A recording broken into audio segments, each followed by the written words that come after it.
Well, welcome to this episode of the Family Hour of the Yahowah blog. We're going to continue actually on our series that was about the final word picture. We have a partial cast of characters here. It looks like I have my good friend Kevin up there now on the steps leading to my upper patio right outside the jacuzzi. So it's probably a nice place to be on a cold winter's night. Yes, it is. Yes, it is. Okay. That's a change of pace for me. Okay, glad you're enjoying it. And JB, always wonderful to see you. Yeah. You got your Shannon Yep. Yahowah shirt on. Excellent. And Dr. Jeff, it does not look like you're at home today. Are you at the hospital? Yes, I am dealing with cardiac arrests and people who are yawking up and coughing up blood. Oh, that's bad. That's. I don't know if Just I would another day at the office. Yeah, I don't think I would be properly suited for that kind of thing. We have the lovely Leah over to my left. How are you, Leah? I'm good. Yeah. Shabbat shalom, everyone. Yeah, Leah has had quite the experience these last few days, finding herself everywhere in a book that she thought she was nowhere. So it's been quite the go. We have Rich over on the controls. I'm assuming that our good friend Captain Kirk is under the weather tonight, or somehow He'll be in later. all right. He is gonna sneak in later. Okay, good. He's for those who don't know, he's going through radiation therapy for prostate cancer, and has 5 treatments a week, and it is absolutely no fun. So it's wearing him out. That is for darn sure. So we wish him all the best and hope that he can join us. Well, we're going to return to the topic really of our lifetimes. I think that what we have come upon in the last few weeks is so beyond anything that we expected. It began, I was minding my own business. I just thought, this was. You never mind your own business. I really didn't know how I wanted to write Coming Home 4, and so I wrote 2 versions of it simultaneously. One was let's just pursue the Mizmor. So I translated the next 3 Psalms. I think they were 33, 34, 35. And then made my way past them and was just having a grand old time. Wrote about 400 pages that way. And then I said, I think what I really need to be doing is I need to track the relationship between myself and Dode, and the roles that we have been asked to play really from beginning to end, with the 4th day of creation, with the greater and lesser luminaries, and the tree of knowledge leading to the tree of lives, and the my Dode and May Dode characters when Moshe gave up and said, I can't do this anymore. And God said, I got a couple of guys, we'll take it from there. And then the whole story in Numbers 15 with the 3 animals, the ram, the bull, and the goat, resolving every problem of his people and rectifying their relationship, and how they would all work together in the end to accomplish this. And it just goes on. And then you have in Dabarym that powerful announcement about the Necri making a debut right there in the Towrah. I'm just so happy, Cara, that you've decided to join us in this way. That's very cute of you to do so. And so I was just minding my own business. I was making my way through just one after another, and Leah comes into my study before sunrise one morning, and she says, "Right now, you need to read the final Mashal, number 31, with me." Mm-hmm. And we read through this, and I don't know if we would have had the eyes to see it if we had come across it a year ago or 2 years ago, or much less any earlier. We would just not have had the eyes to see it. No. And it is Dode who was saying that he was visited by a surrogate mother, and that she imparted information to him that was life-altering. And then that mother is identified. And her husband is identified, and it becomes us. You're looking at. I had to spend 3 days saying that's not possible. You can't go back in time. Here we are. It didn't make sense at You first. cannot go back in time No. and alter anything. You No. can witness what happened in the past, That's it. because that's the way that light works, light energy. But you can't alter anything in the past. And this is life altering. She tried to talk some sense into the young man and get him to think about who he was. I went back through the Mashal, and I got up to 16, and it's still the same discussion. Yeah, the Mashal It's quite long. are all written from the perspective of a husband and wife, a mother and father, providing advice to their son, all in harmony with Yahowah's Torah instructions. Yes. Yeah, it's the same all the way through these Mashal, and they're beautiful family portraits, if you will. And so you can say they were written by Dode, and I think most of them were, but they could have also been written by Shlomo in his early years, him trying to share what he had learned from his father. The problem of course, ascribing them to Shlomo is his mother was a tramp, and by the time that he was born, his father was a drunk and was a lousy father, a lousy husband, a lousy leader, lousy everything. By the time The that metaphors he he uses to describe the parents suggest a poor upbringing. was born. Yeah. So it suggests that that everything we read from Dode, actually, because of this intervention of Dode didn't listen. Back one step further. My life over the last 10 to 12 years of the 24 years that I have done this since I've met Yahowah has been devoted to burnishing Dode's resume. I think all of you have been with me. In fact, I know you have long enough to know when everyone started to mock me because I had a bromance with Dode. And that grew from recognizing that he was also the Messiah and Son of God. And then that grew. Which is a marvelous thing. Yeah. And then that grew when I recognized that he was the exemplar. He was the epitome of what God was trying to achieve through the covenant. And that he also represented Yisrael, the good, the bad, and the beautiful, and the ugly. And that the next phase of that was the greatest discovery, I think, in human history, is to recognize that it was Dode who fulfilled Pesach, Matzah, and Bekodim, being crucified in 33 CE and then taking our guilt into Sheol on Matzah, and that he wrote about it in first-person narratives, and therefore there could not have been a Jesus because Dode actually did these things, and the Jesus figure is simply a counterfeit.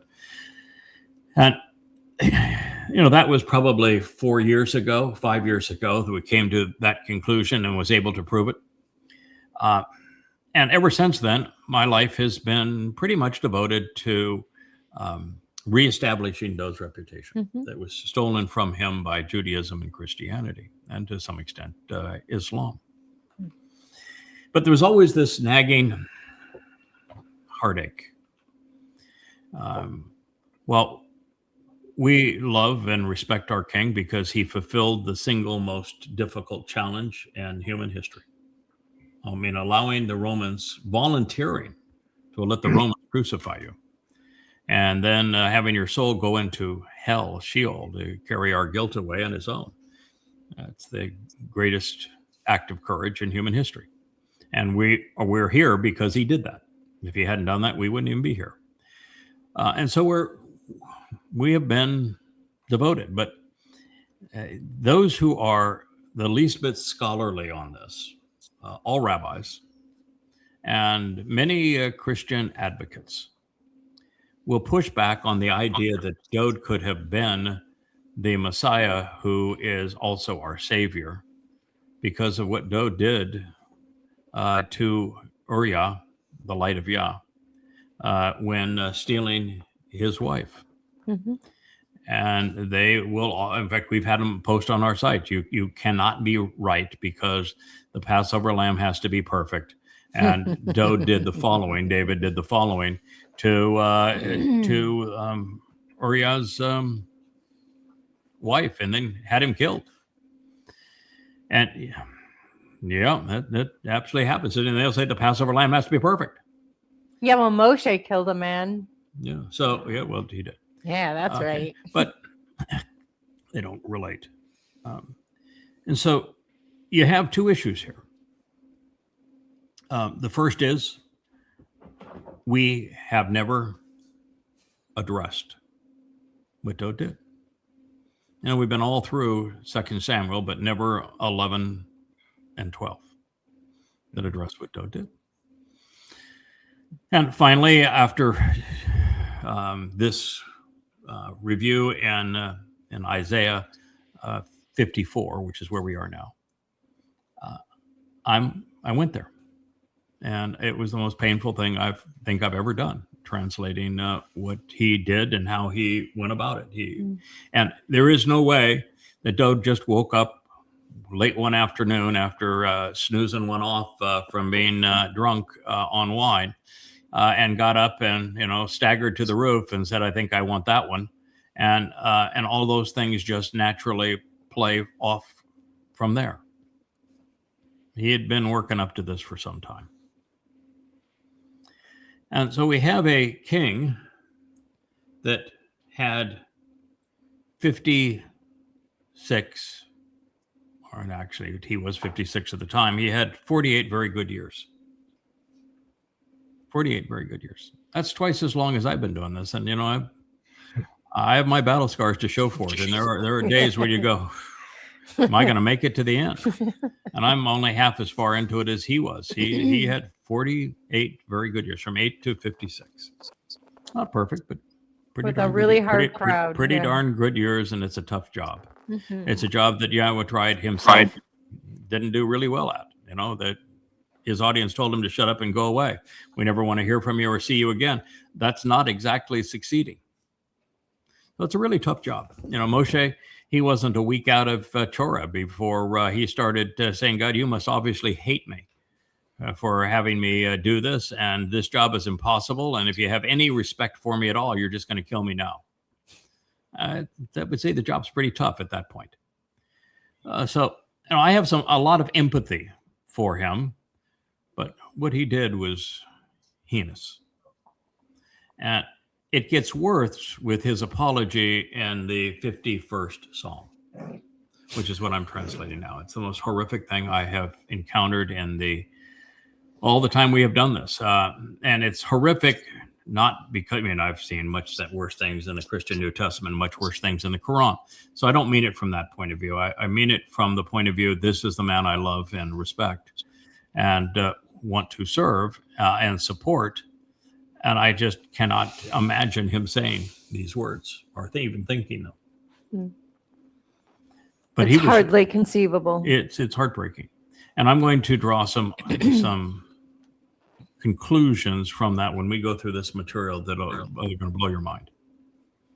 As to the predicament that he put Yahowah in, us in, all of Israel in, the world in. The effects of what he did were catastrophic. And I had never understood how Yahowah goes about resolving these kinds of situations. How does God do it? He's free will and all. He kicks us out of the garden for good reason. He wants to give us 6,000 years to get our act together and see if we really can be worthy travel companions and can be trusted and be decent listeners and responsive and reliable. He would be negligent if he didn't. And he would be. He'd be negligent if he didn't. Yeah. But then there's a series of events that play out on a very strict schedule over 6,000 years, and we're just 7.5 years from their culmination. How in the world did God keep that plan on track? And after reviewing and sharing all the insights from the last word picture, the final Mashal, we came up with the answer and was really uncomfortable with it, but I understand the answer. I'm I've shared this on a couple of programs, and I'm going to share it again tonight. And I would expect that the vast majority of people, even in the covenant that I'll share this with, won't process it, won't agree with it, won't understand it, won't see maybe not even see the need for it. But nonetheless, the fact remains that Yahowah came up with a way of intervening in the long march of time without violating free will, without making such a show that he becomes impossible to reject, without rigging the system, without violating cause and effect, and so therefore not going back in time, but playing right along with the flow of time. And there are at least two individuals, a man and a woman, that he used in this way. And they're all over the place. I'm just stunned that we missed them all of this time. But the way that God solved the dilemma with the son is that he could not talk directly to him. You know, when he rebukes him, God's not talking to him. In fact, God had started talking to him even before this incident. That's why Nathan is there. Right. So God's not even talking to him. And there's no indication that they started talking again anytime soon. So God had to have a way to intervene, and he had to stay consistent with who he is. And every time God's intervened, how does he do it? Through people. Through people. With people. That is the correct answer. Through people. And he made a commitment. It's not just that is his standard operating procedure. He made a commitment. He told the Israelites, what you are requesting, that I speak through people as opposed to directly to you, is the right choice. That is a more successful approach. And so God intervened in the timeline, the right place, with the right people, in the right way, through individuals. And these are not people who were just happened to be born at the right time that kind of waltzed into the scene. Nope. He didn't do it that way. Like, for example, that woman who protected Moshe so that he ended up not killed, as that would have been the plan for all males at that time in Egypt, but was instead brought into Pharaoh's household. That was an Amma. And when Dode became so reprehensible that God couldn't talk to him anymore, God was in a really difficult position, because if he does not address this, then Dode is never going to face reality. He's never going to return. He's never going to get any better. And if he does disclose it, he's going to open the door wide open for Christianity and for Islam and for Judaism, because, you know, here's the best that God has to offer, and he's horrible. Justifies replacing him. So God can't talk to him directly. Not going to do it. Nathan is too respectful. Every time that Nathan talks to him, he's really pretty soft-spoken. He will say what God says, but he's even guarded in doing so. And so that wasn't the answer. That was not getting Dode's attention. So we find out that Dode had no respect for women. Literally none. He looked at them as sexual objects to be conquered and nothing more. So Yahowah began to soften him up a bit by sending a woman who was brighter than she was beautiful, who was the first woman that would talk to him in a way that got his attention. A woman that was so unlike any woman he had ever met that he called her the greatest woman who ever lived. And he thanks Yahowah profusely for sending this productive woman, this productive mother to him. And over again in his Psalms says, she's the one that released me from this terrible plight that I had put myself in. But she doesn't work alone. Every time that, even throughout the Mashal, every time that she engages to do something, she sets it up very sweet, very loving, beautiful language, uplifting, thoughtful, but she's not the hammer. And at this point, when you read, when I share what Doe did, and then I share how he responded in Psalm 51, you'll understand why he needed a hammer. And somebody had to go and talk to him who loved him in spite of what he had become, because they knew what he would become. And that is the magic of all of this that the religious do not understand. And it is one of the most amazing things that I will share with you. So after telling you, and I'm gonna go through the example here again. I did it in the previous program, but I'll do it again, of Enoch, and how Enoch set the model for this, of going in and out of the timeline at Yahowah's beck and call. But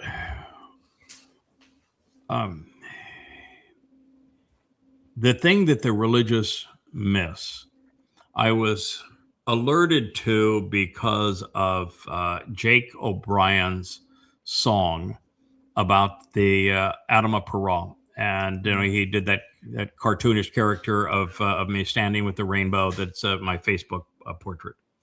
And I wrote a lovely song and introduced the Adama Parah, this bloody red man of the earth that's perceived to be the red heifer, who is a productive bull, as perfect. And he used the word perfect 4 times during the song. And my response is just to cringe. First of all, I love the song, and I'm glad he did it, because if he hadn't done it, I wouldn't have done the study. So I'm really glad he did it. And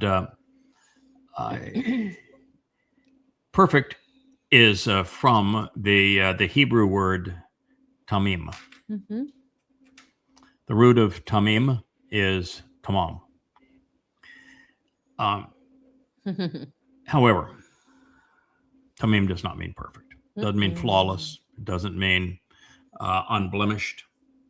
It doesn't mean innocent. Nope. All of those things that are assumed that it means, to create this notion that there is a perfect lamb and that you need a farce of a person who never actually existed, so that he could be slathered with perfection, and that the myth of Jesus Christ, it's all a lie. Fantasy. Not only aren't there perfect lambs, Nope. not only aren't there perfect bulls, Nope. there are no perfect people. Definitely not. And God's not even perfect. Moreover, if we were perfect, we would be boring. If we were perfect, there'd be nothing for us to learn, no way for us to grow, Nope. no chance for us to improve. Nope. We'd never have an opportunity to prove that we were trustworthy or reliable, or we could accomplish anything beyond just being us. Eternity would be hell. Oh God, it would be hell. It's it's those. There's a lot of people that will do like the Twilight Zone series. I'm sure you've seen them love those. before. Being a bit of a nerd, I mean that lovingly and positively, because I'm also one, and my wife loves nerds. But JB, Yep. I am sure you watched some Twilight Oh, Zone. yeah. I watched Okay. every one. 3 episodes multiple times. Okay. And there's one on somebody goes to what he thinks is heaven. And it's everything that, he's got the prettiest girl, and he's got the best house, he's got the best job, he's got this heaven thing is really good. And after a while, when you play golf, and every time it's a hole in one, every time you hit the slot machine, it's jackpot. Jackpot. Yep. And after a while, It's boring. No thrill. it's not only boring, it becomes hellish. Yeah. Mhm.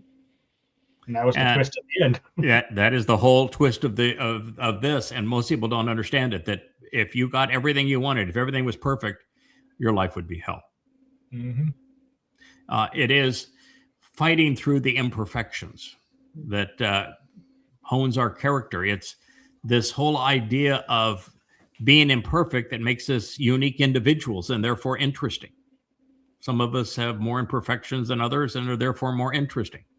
I score high on the imperfection scale, and Oh, me too. therefore Yeah, You've been therefore called we the most interesting man in the world. So I have been. Yes, I have. Even by God. Even by God. So That's right. it is true that I must have the most imperfections. Therefore, and by the way, and that's something that Yahowah likes. He Mhm. likes clearly.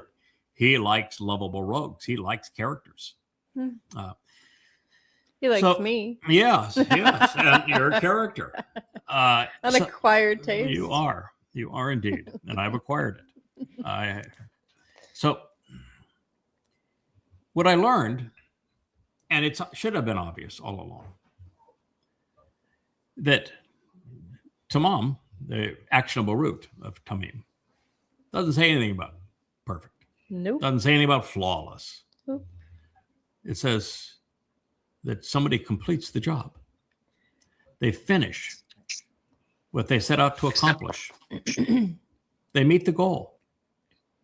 No It- religion there. It is the very thing that we have recently learned about Eden, is it not? Mm-hmm. That what God was looking for is just for us to keep on keeping on, just to show up.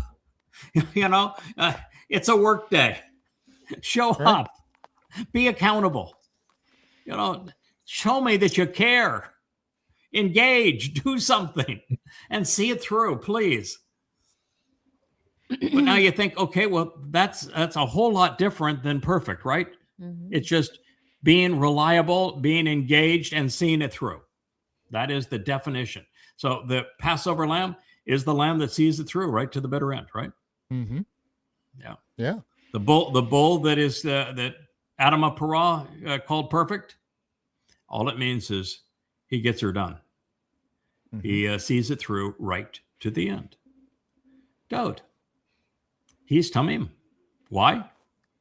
Because once we got him back rectified in his relationship with Yahowah, he manned up.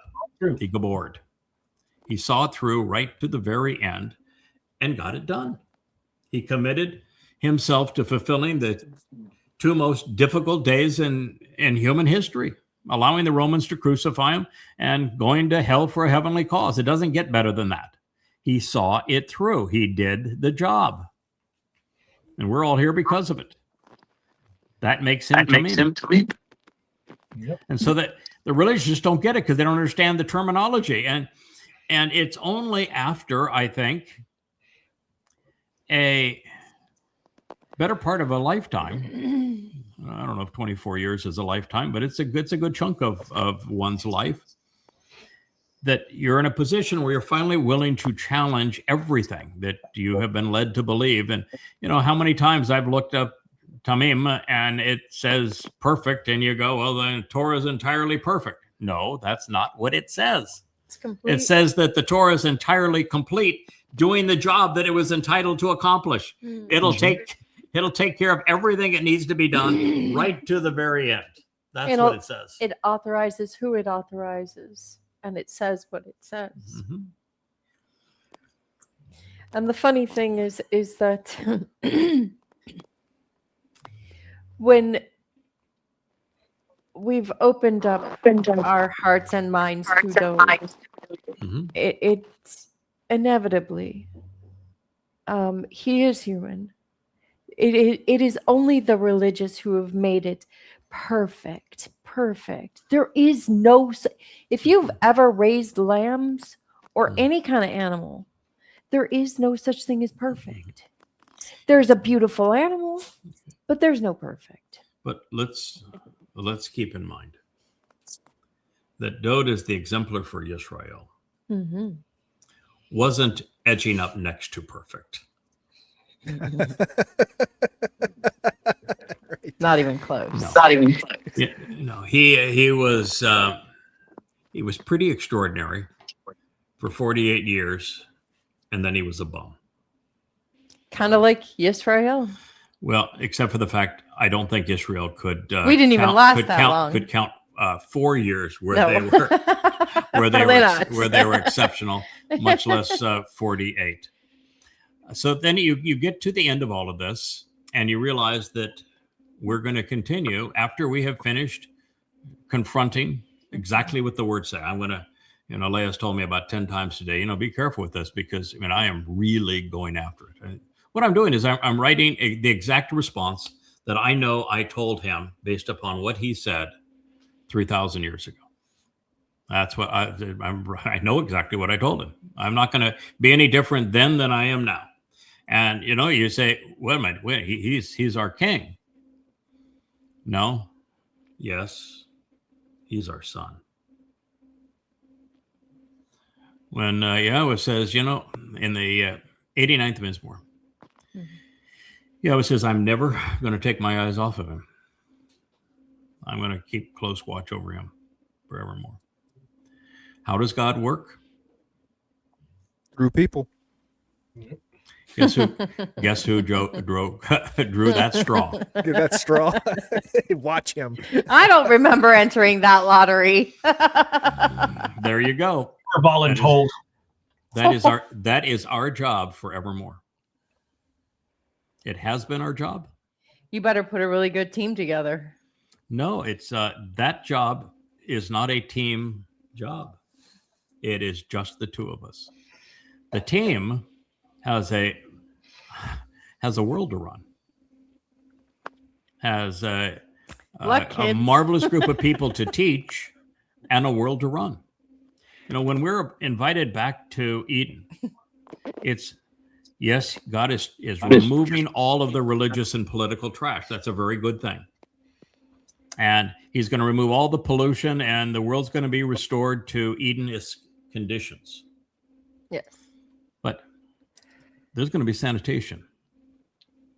There's going to be roads. Right. Mm-hmm. There's going to be houses. Leia's making the wardrobe. We know that there's going to be fabric. There's going to be power plants. There's going to be farms producing food. I need a yacht. Yeah. All of those things are going to exist. Yeah, we need a yacht. And that's why there's so many goyim that with the right aptitude and attitude that'll be allowed in. Mm. And, they will be emancipated because of the nature of the Torah pursuant to the Yobel. 50 years in, they have to, and 50 years is nothing when you're dealing with 1,000 and then with the potential for eternity. They're going to be emancipated. But guess what? They're going to stick to the same jobs. Why? Because the jobs need to be done because work is good. Mm-hmm. Sure. And so... And it'll be a much different... There is a community. world to run. Power plants, internet facilities, roads, farms, distribution, sanitation, all of it has to be managed. And God's going to establish his covenant team as managers of that, while also being the teachers and the exemplars so that we make the most of this opportunity and get as many, if not as many, at least the best of that remnant released in 1,000 years so that we can all go and explore the universe. Now, fortunately for us, two things, well, a number of things are true. While we're going to be working our tails off, working with Yahowah was fun. You're a great boss. It's going to be in working environment. Our comrades are going to be wonderful to be around. The working conditions are going to be great. The environment, the office is going to be beautiful. And we're going to get plenty of time off because we will be able to transition as covenant from matter to energy. Yeah, do your job and then transition to energy. And you could spend 10 years in a second. Mm-hmm. Yeah, you can go 10-year exploration around the universe, come back a second later. And it's going to be an ideal set of circumstances for us and tremendous rewards associated with it. Well, I think that we will all sit in a council of elders, if you will, managing all of these things and scheduling them out and this sort of thing. I did learn that my job isn't what I thought it was going to be. I'm not the king's herald. I'm the king's conscience. So It's a whole different responsibility. And Leia's his mother. And that's going to be the condition for a very long time. And What a headache. oh my. Well, no, it's He's not really a really headache. like he likes to chase girls. He's oh my god. Well, yeah, with that part, yeah, because they say I won't see any Ay, problem. I won't see ay, any ay. problem with that. But you're going to have to, have him have some respect for women because he has Yeah. none. None at all. Yeah, none at all. So it's an interesting realization, and it's not starting 7.5 years from now. It goes back at least 3,000 years ago. Mhm. So how does God do that? Yeah, really. All right.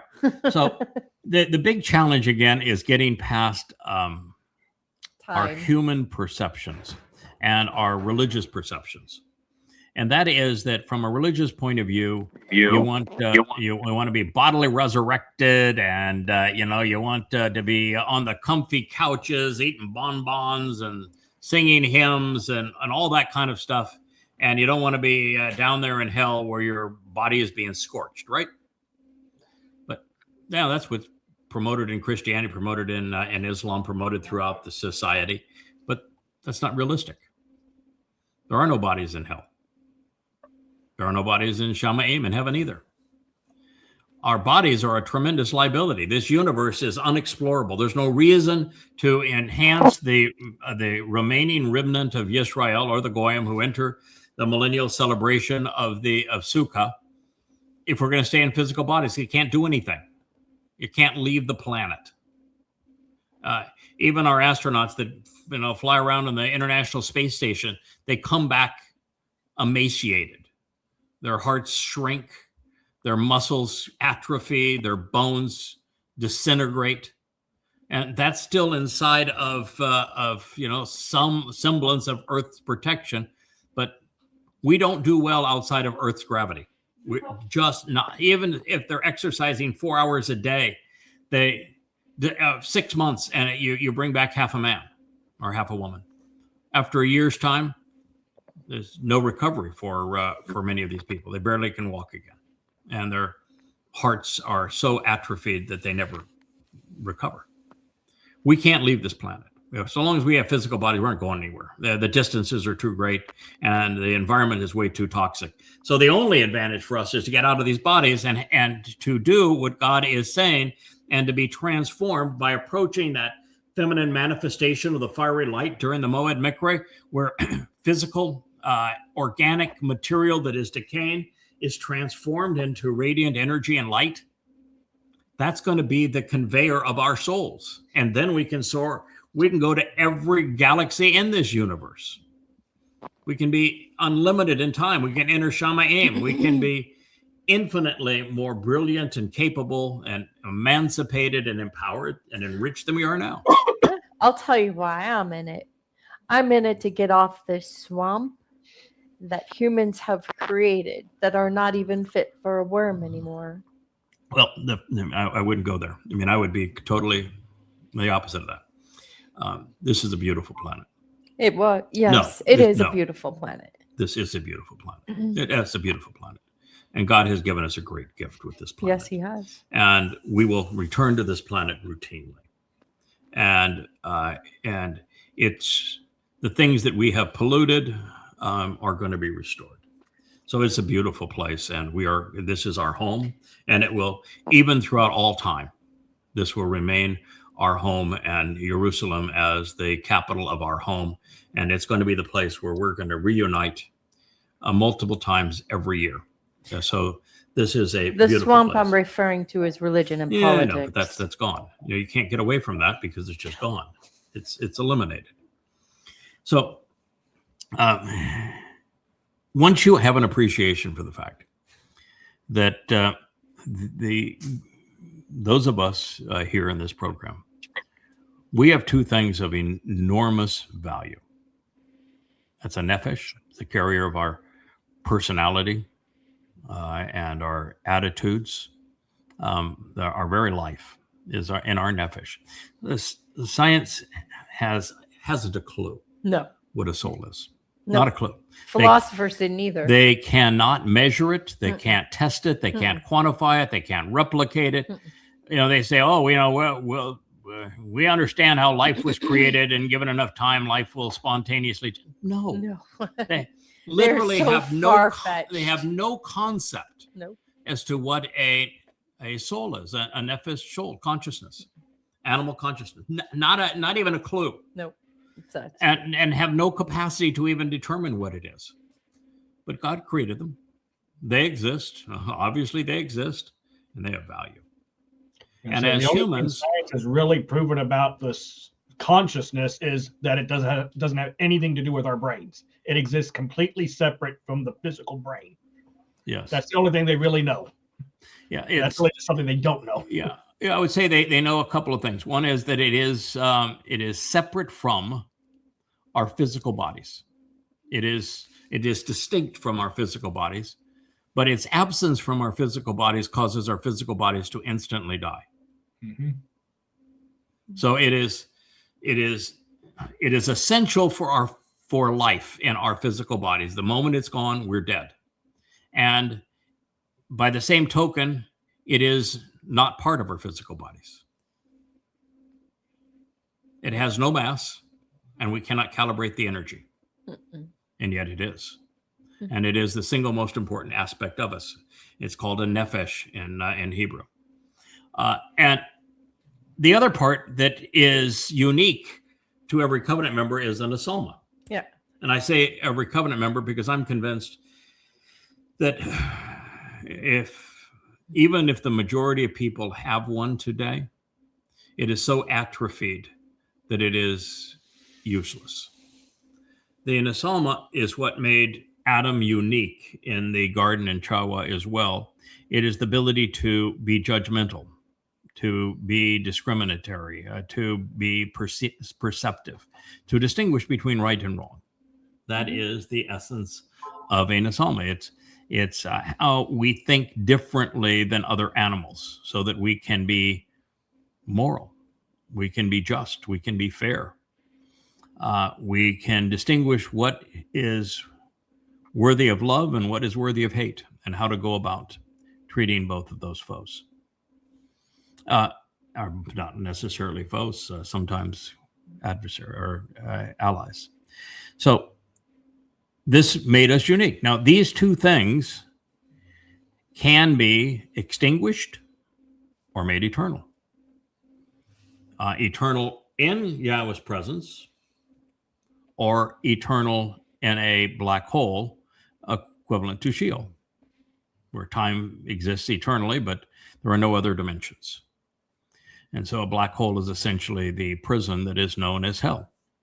No tortures, no fires, no little devils running around. It's just an eternal carceration in a place where it's one-dimensional, time only. And so once you realize that your physical body is discardable and replicatable, both of those things are important. The DNA code that created each of our bodies is very specific. It's a 3-dimensional alphabet, and there are no two alike. The permutations are trillions of times greater than there are permutations for snowflakes or for the number of animals that have been on the earth up to this point. So we can all be uniquely individual because of the DNA. Yes. And that DNA has a record. God kept the record Absolutely. of it. And if he wants to replicate our body for any purpose, it's exceedingly easy for him to do so. Are you kidding? The Chinese can do it. Yeah, God can do it, of course. They're almost as good as the Chinese. There, God is. There you have it. The Chinese can do Yeah, it. but yeah, directly from the Amma. God's qualified as the Chinese. I'm really glad to hear that. I've dealt with enough Chinese-based products that I would much rather have Yahowah rebuild my body than the Chinese. I'm gonna go with you. Absolutely. Go with You Yahowah. defer. So, Yahowah will actually give us instructions. Right now, when Dode returned in a second of 3 lives, Yahowah dialed up his DNA and say, "Oh, here you go. I'm going to put your soul in a replica body, and that body's going to be destroyed. So what? Make another. Make Not another. a problem. When you come back, I'll make another. If you want to be taller, fine. If you want to be, There's so many combinations. sturdier, that's fine Mhm. too. Whatever you want to be. It's Well, it works. here's how you manipulate the code. It works within the haplogroup. Yeah. Yes. But It anyway, works within your genetic code, well, but there's but- so many variations within a genetic you're code. going to be able to dial it up whatever you want. So easy for God to do. Piece of cake. Mhm. He can do it while mapping, and taking care of a soul is easy peasy for him. So our souls can come and go as God sees fit, and he can dial up a body when he wishes to. Now he has to be a little bit careful because he does not insert souls into bodies and then withdraw them unless there's something really extraordinary going around, because for the most part 99.9999999% of people it's just the ordinary flow of the progression of life and death.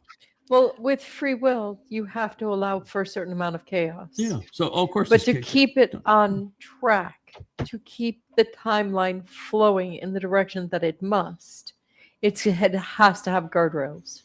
and it's the way that God goes about resolving these crucial pinch points.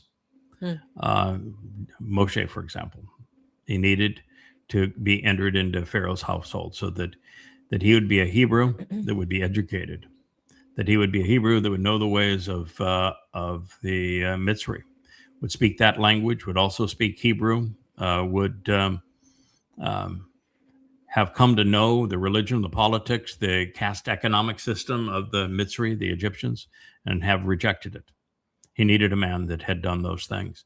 And that was not going to happen unless there was talk about what do you think the likelihood is that a Hebrew boy who's supposed to be assassinated gets floated down the Nile and picked up by Pharaoh's daughter and taken into Pharaoh's household? What do you think you want to run the odds on that? I'm going to ask Perry to do that, but yeah, I'm with you. Yeah. So There's an Amma in that story. So that's right. That's why there's an Amma inserted that story. Mhm. God says, go take care of this for me. This is what I want done. You go down, you do the job.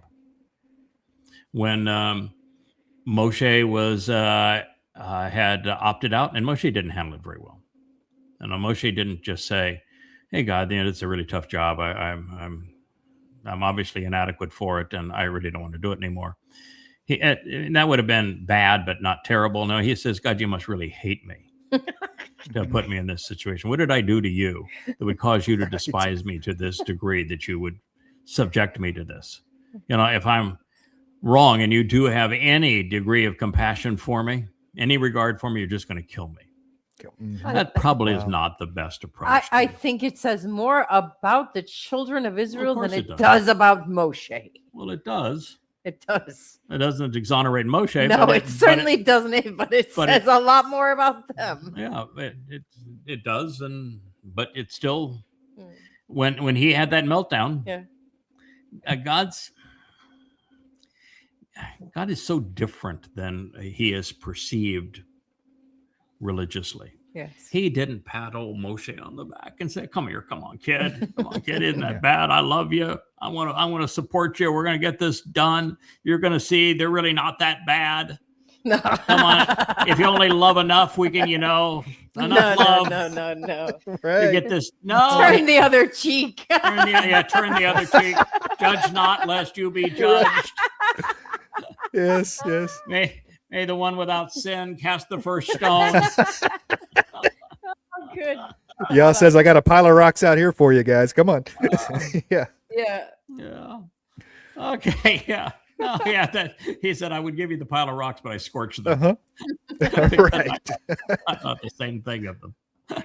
You don't want to walk outside the camp right now. It's a little hot out there.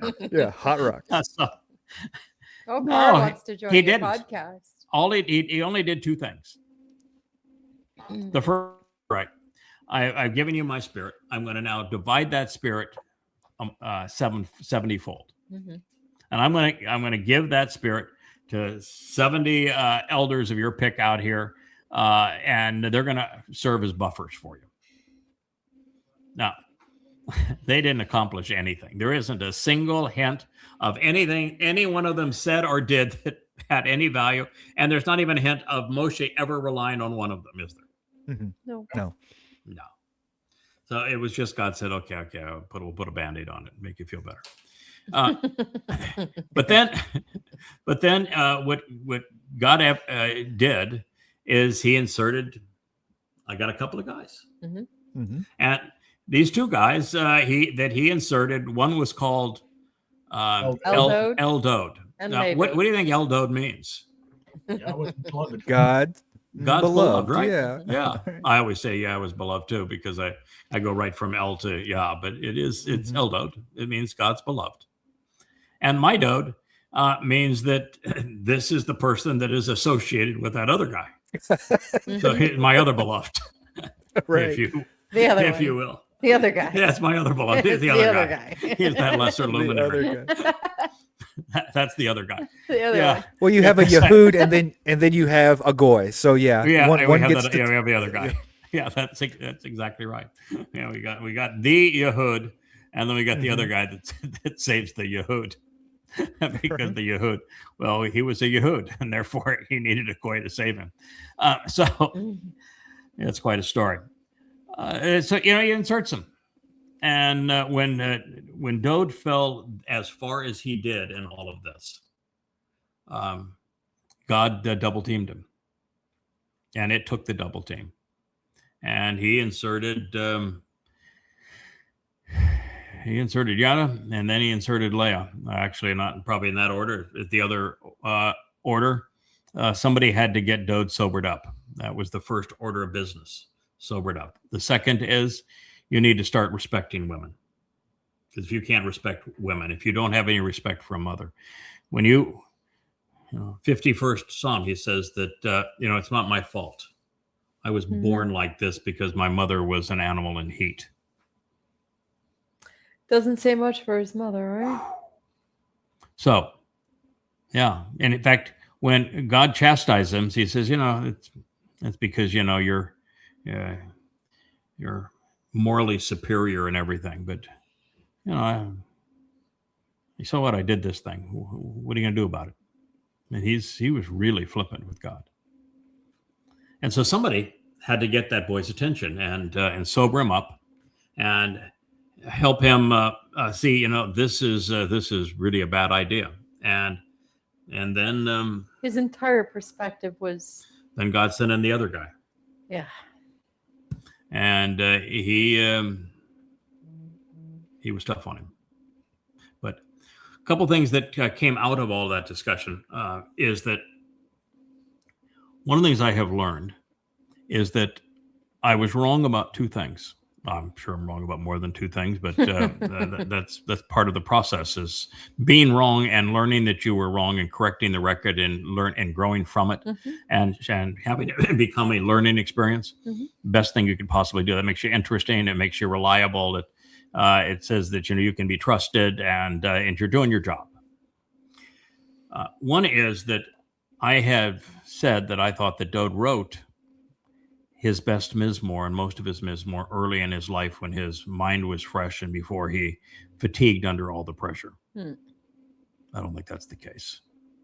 I think he wrote most of them after this intervention. Yep. The second thing that I was wrong about is that I've said many times that when I came to say that Dode served as the Passover lamb and was crucified in 33 CE and then fulfilled Matzah. What I have said is that since I was able to figure it out by reading the Torah, that Dode could have figured it out. He was a student of the Torah. And he would have seen the same things I saw, which is how I came to this conclusion. But he didn't. I figured it out. And I told him. And it's only when I figured it out and told him in no uncertain terms, this is who you are, that he sobered up and restored his relationship with Yahowah and said, you can trust me. I'll get this done. So better late than never. Better late than never to this party. By All the right. skin of his teeth. By the skin of his teeth. He got it done. He through. got So- the job done, which means he was tamim. Not perfect. Mhm.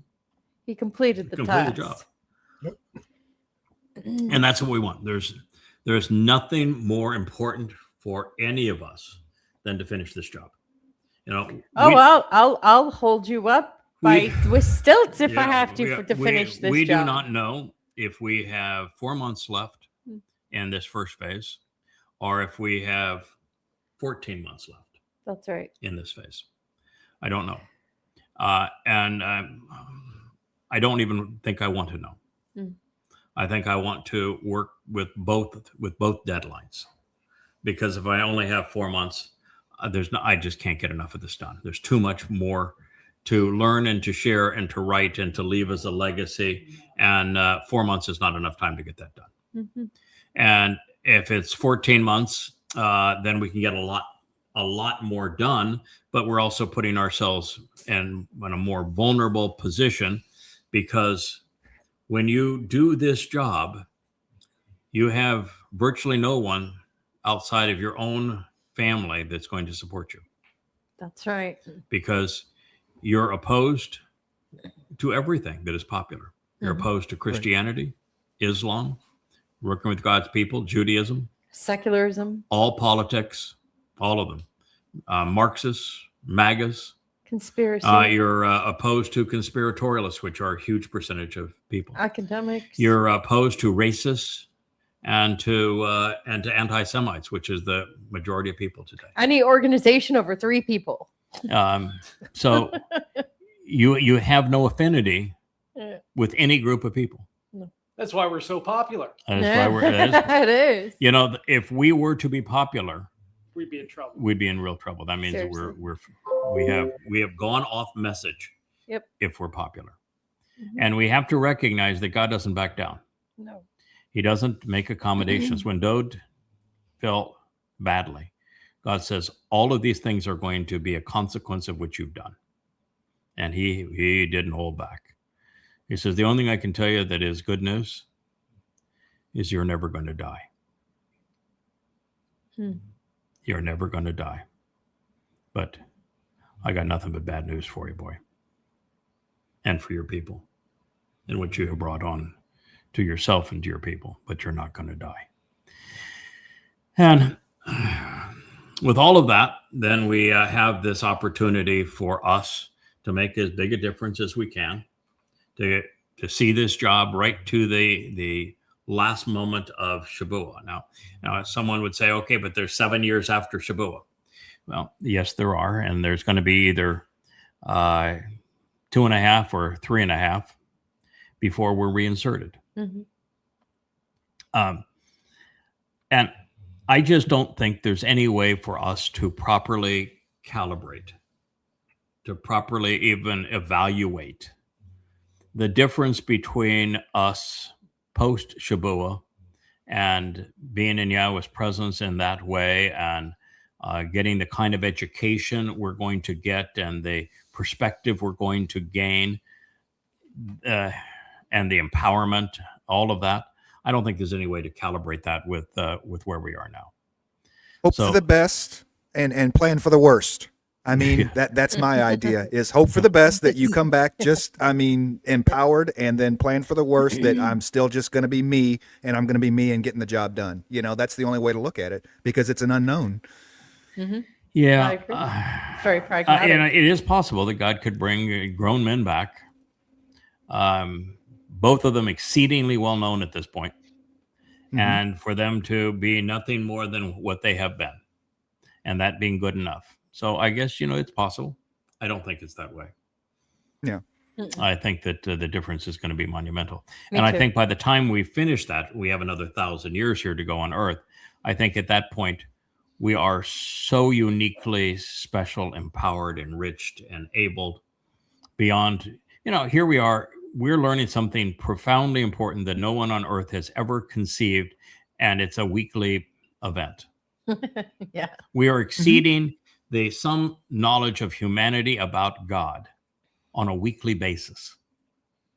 And it's nothing compared to where we're going to be. Mm.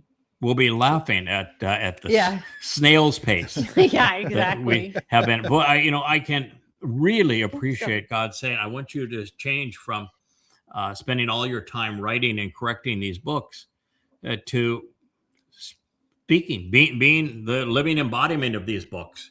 Do a vlog, because if we were doing what we had done previously, we would never get out of correcting the books. Right.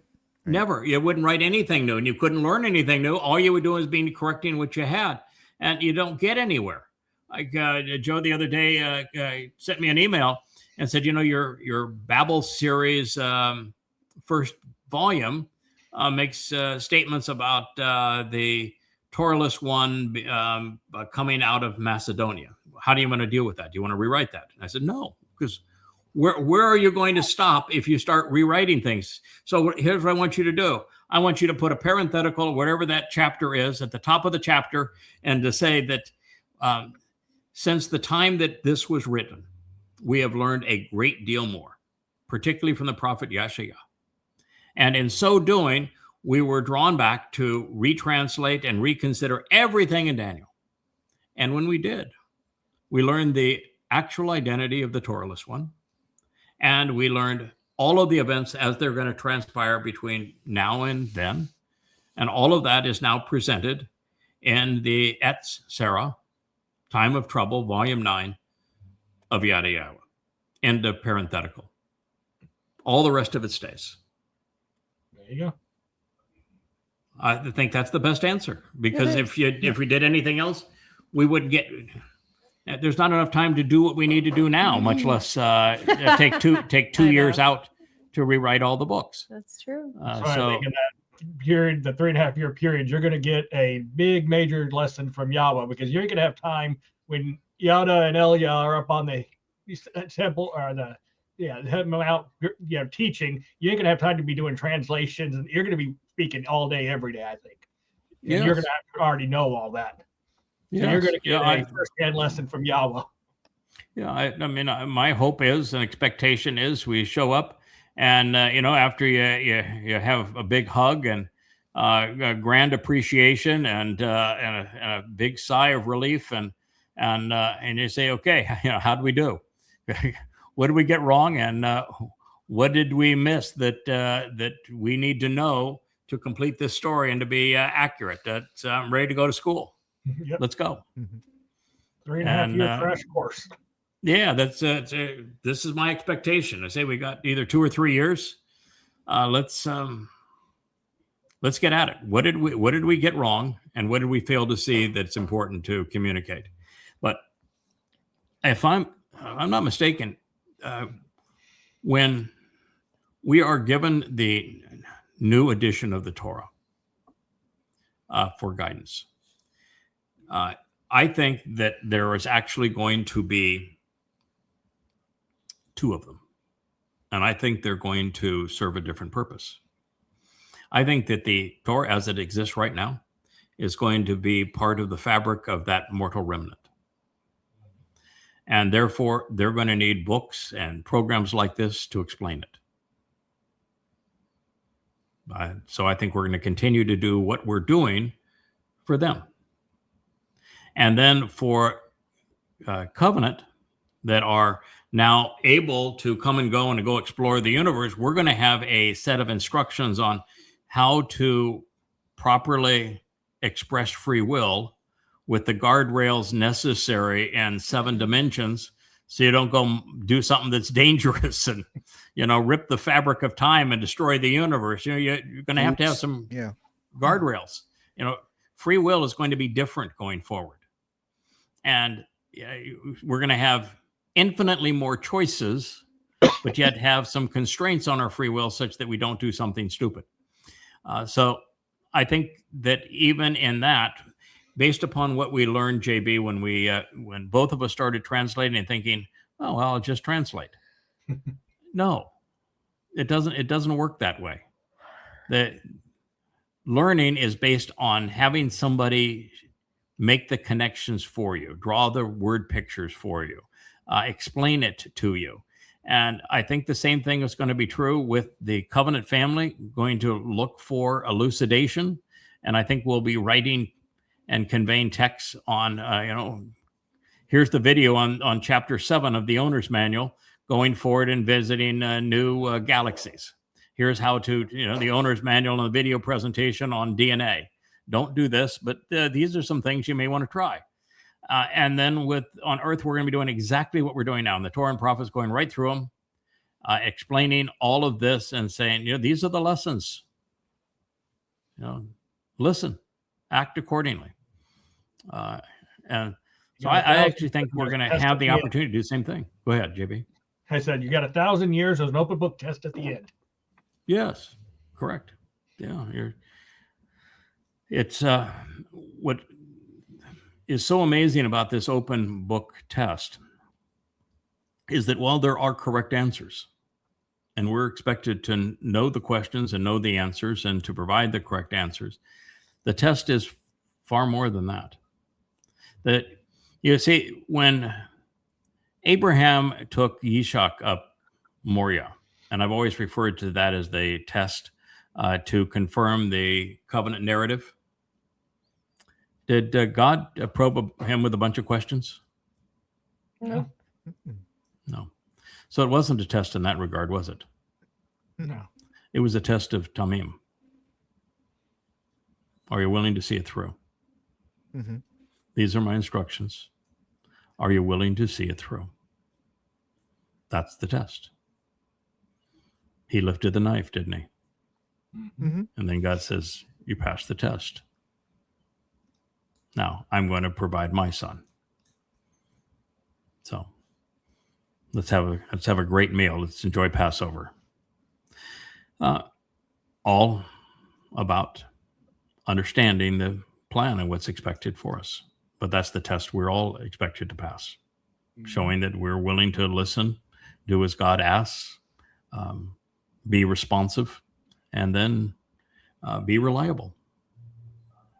So I do want to return to where we were, and I want to begin with the first statement of the 54th chapter of Yasha. And I want to introduce it a little differently than I did previously. This is celebrating a barren woman who's supposed to be joyous. So why would God make a big deal of one woman? Because this whole thing is one woman. We're going to go through like 12 statements. It's always female singular. All right. Why would God make a big deal about one woman who's now having kids after being barren? What's the reason for that? What do you think? Rich? I'm not sure. I haven't told you the answer during lunchtime. Then I obviously wasn't paying attention. Oh, wow. Okay. So I'm making a big impression. All right. Well, there's a kind of a lot going on. There is a lot going on. That's fair. There's a That is lot fair. going on. That's true. I would agree. Look, it's wearing Wookiee out. The reason is that for 3,500 years, There have been no children. Israel had stillborn children. Mhm. There were no covenant children. No. That's the reason. Because Israel was childless where it mattered Mhm. in the covenant. And so the reason this is a celebration is there is now a woman and her husband that are conceiving the covenant family. Mhm. And that's the celebration at long last. So you, of all women, should sing for joy as a ringing endorsement. Ringing endorsement of what? Yahowah. Of the woman? No. Of Yahowah and of the plan and Yes. the covenant The and birth, on yeah. all Everything. of this. Dude, all of Yeah. it. So you should, of all women, should choose to sing a ringing endorsement. Mhm. Oh, barren and infertile woman who has not yet given birth.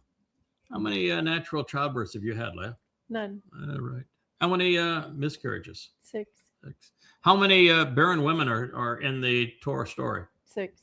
6, huh? And everyone had their the problem of being barren and infertile resolved, right? Except one. Yeah. Mikhail.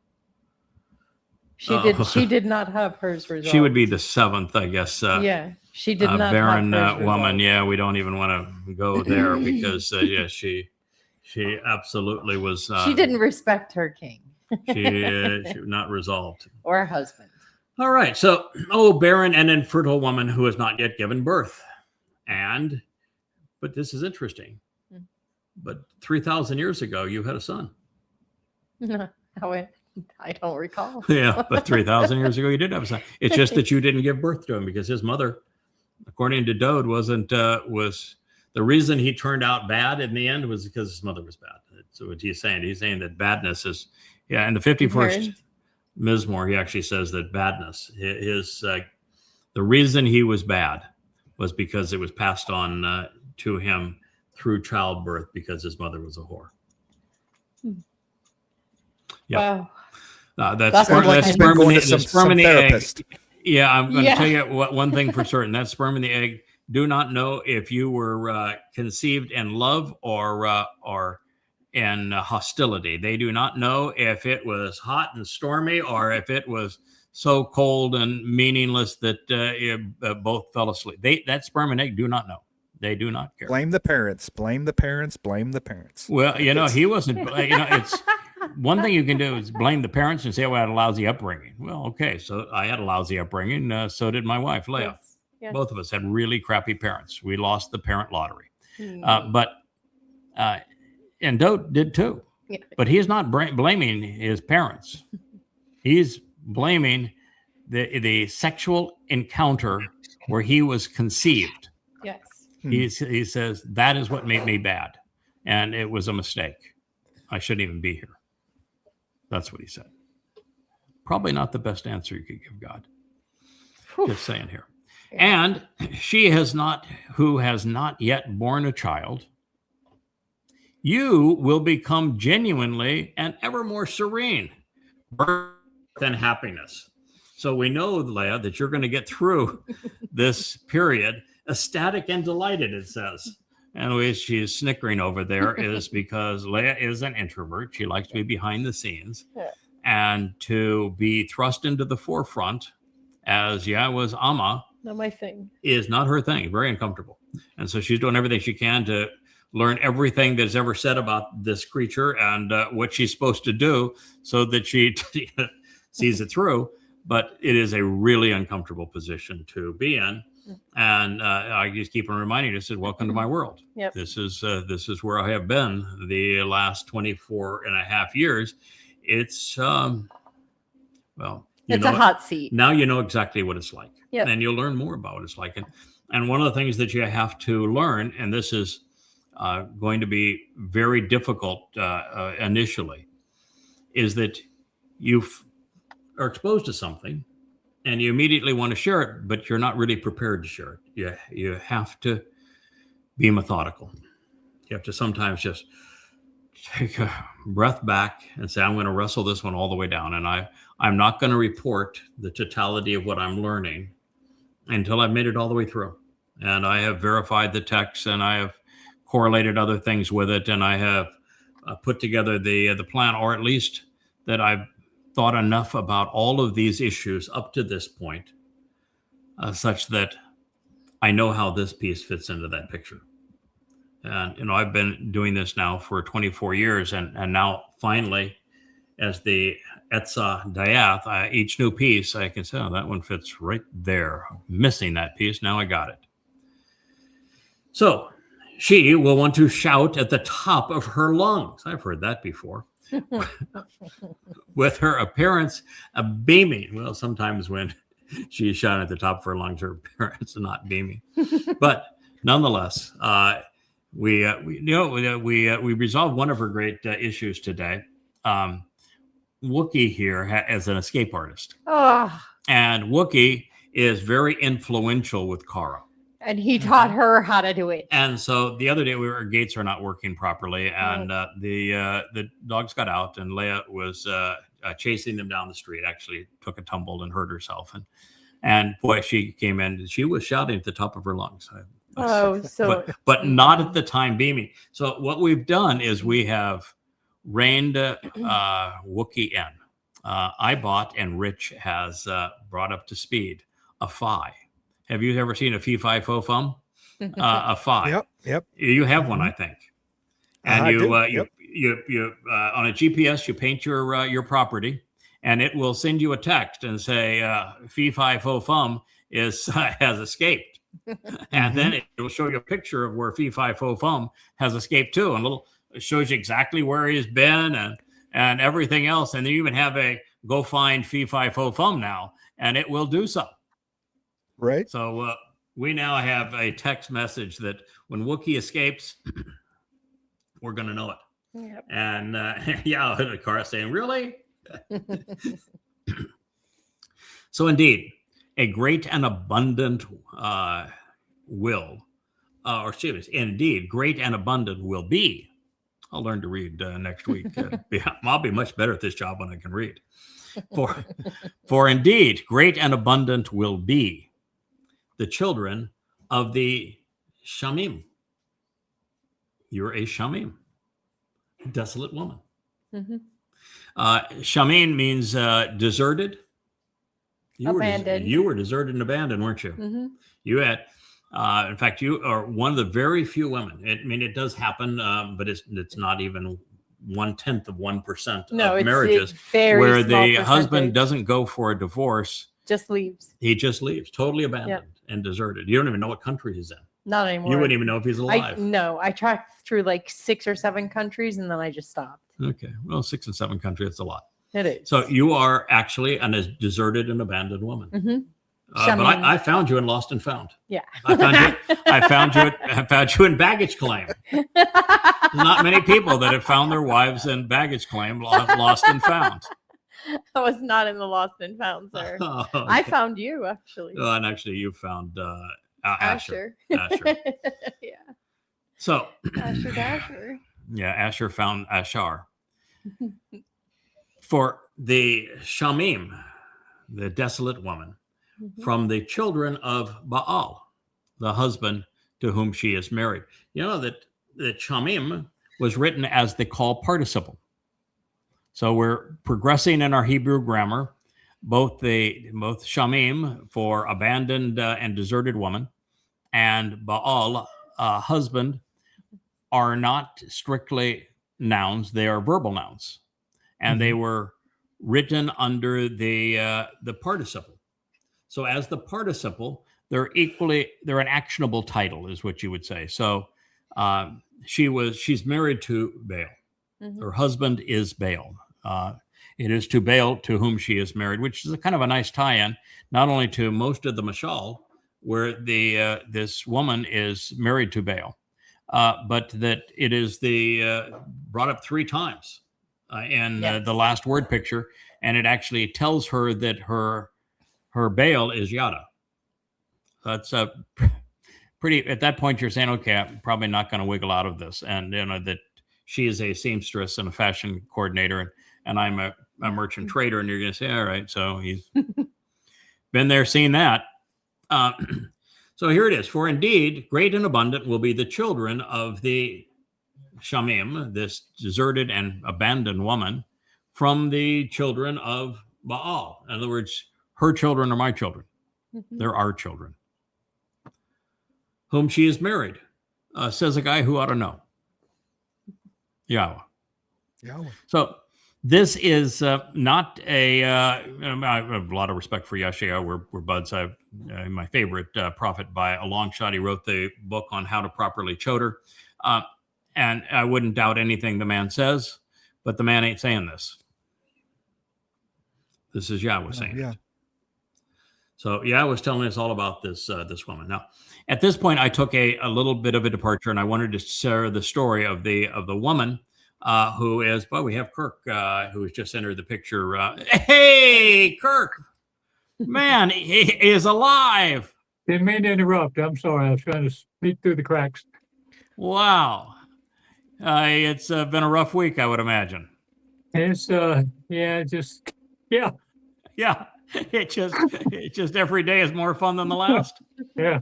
A lot of drugs. Say yes to drugs, huh? More than gabapentin these days. Oh, yes, sir. Oh, yes. Yeah, I bet so.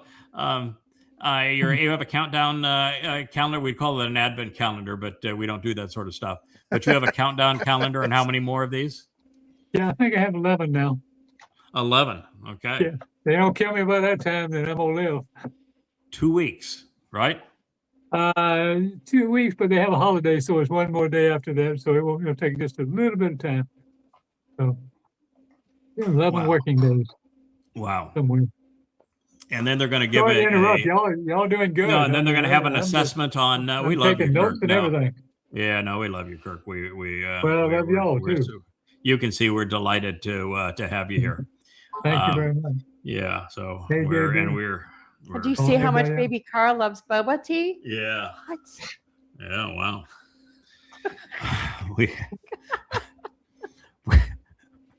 We have 2 spoiled dogs. Not that you would know anything about that, Kirk. No. No. Mine are not Which spoiled, dog no. likes boba No. tea?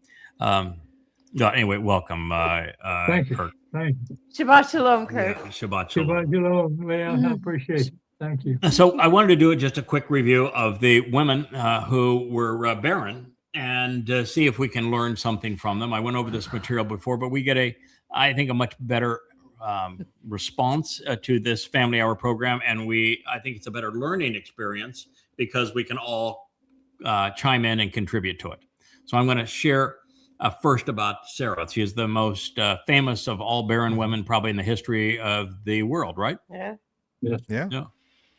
Then God said, with unfolding implications over time, to Abraham, this should not be seen as troubling or wrong or bad.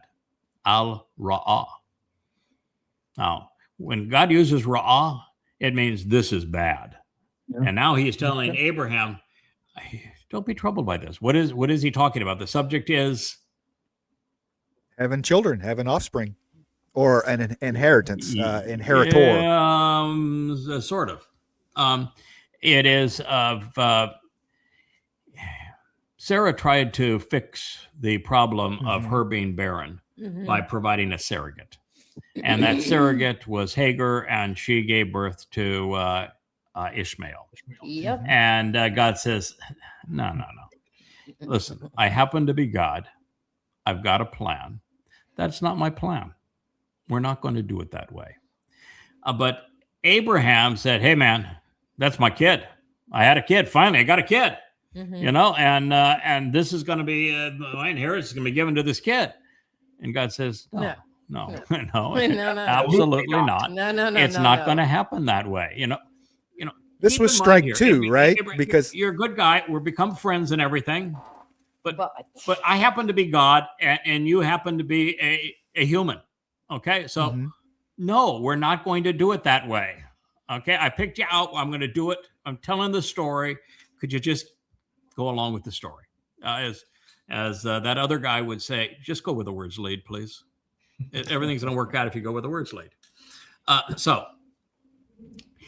He has this kid, and now he finally has a kid through Sarah. Sarah gives birth to, after laughing, mocking at God. Boy, don't ever laugh at God if you don't want him to laugh back at you. He said, okay, you can name the kid Laughter. And I don't care if you're 80 years old or if he's 100, you're going to have a kid. And this time next year, we'll have cheeseburgers and talk about it. So when Sarah was feeling all good about herself and saying, well, now I have the child of promise. This is the kid that's going to have the covenant.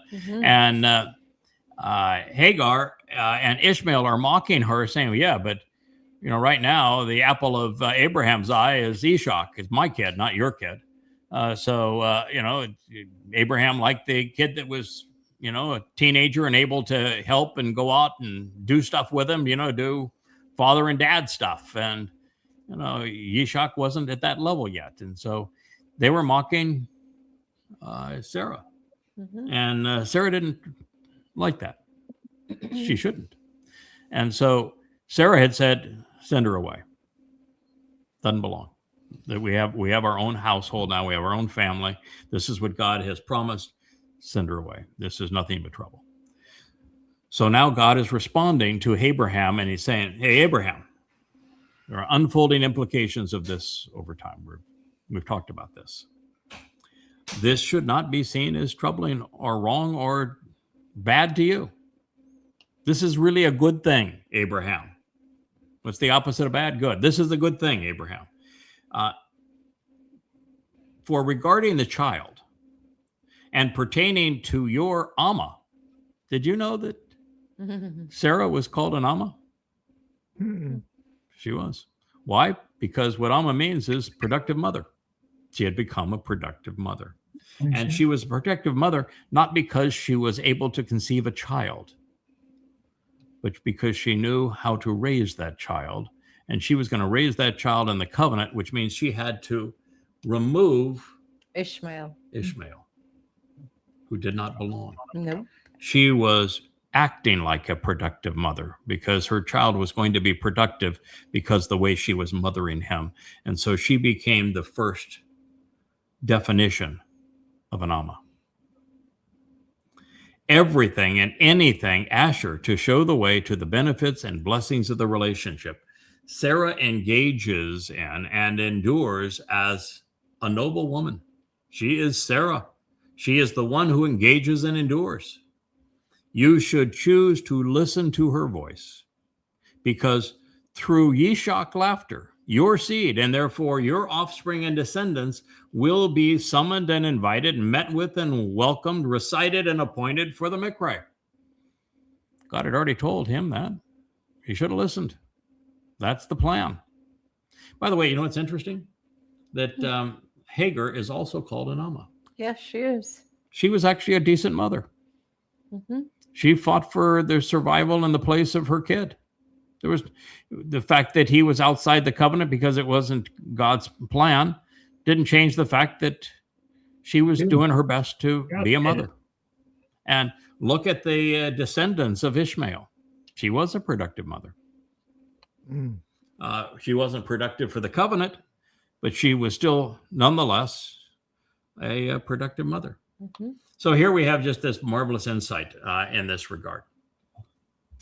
All right, I'm going to skip all the others because I've gone over them in a future program, but I do want to focus on Chanakh at this point. Now, Chanakh is not part of that scheme, but I wanted to share the highlight of it, which is Sarah, and now to speak about Chanakh. He has more of a working title than a name.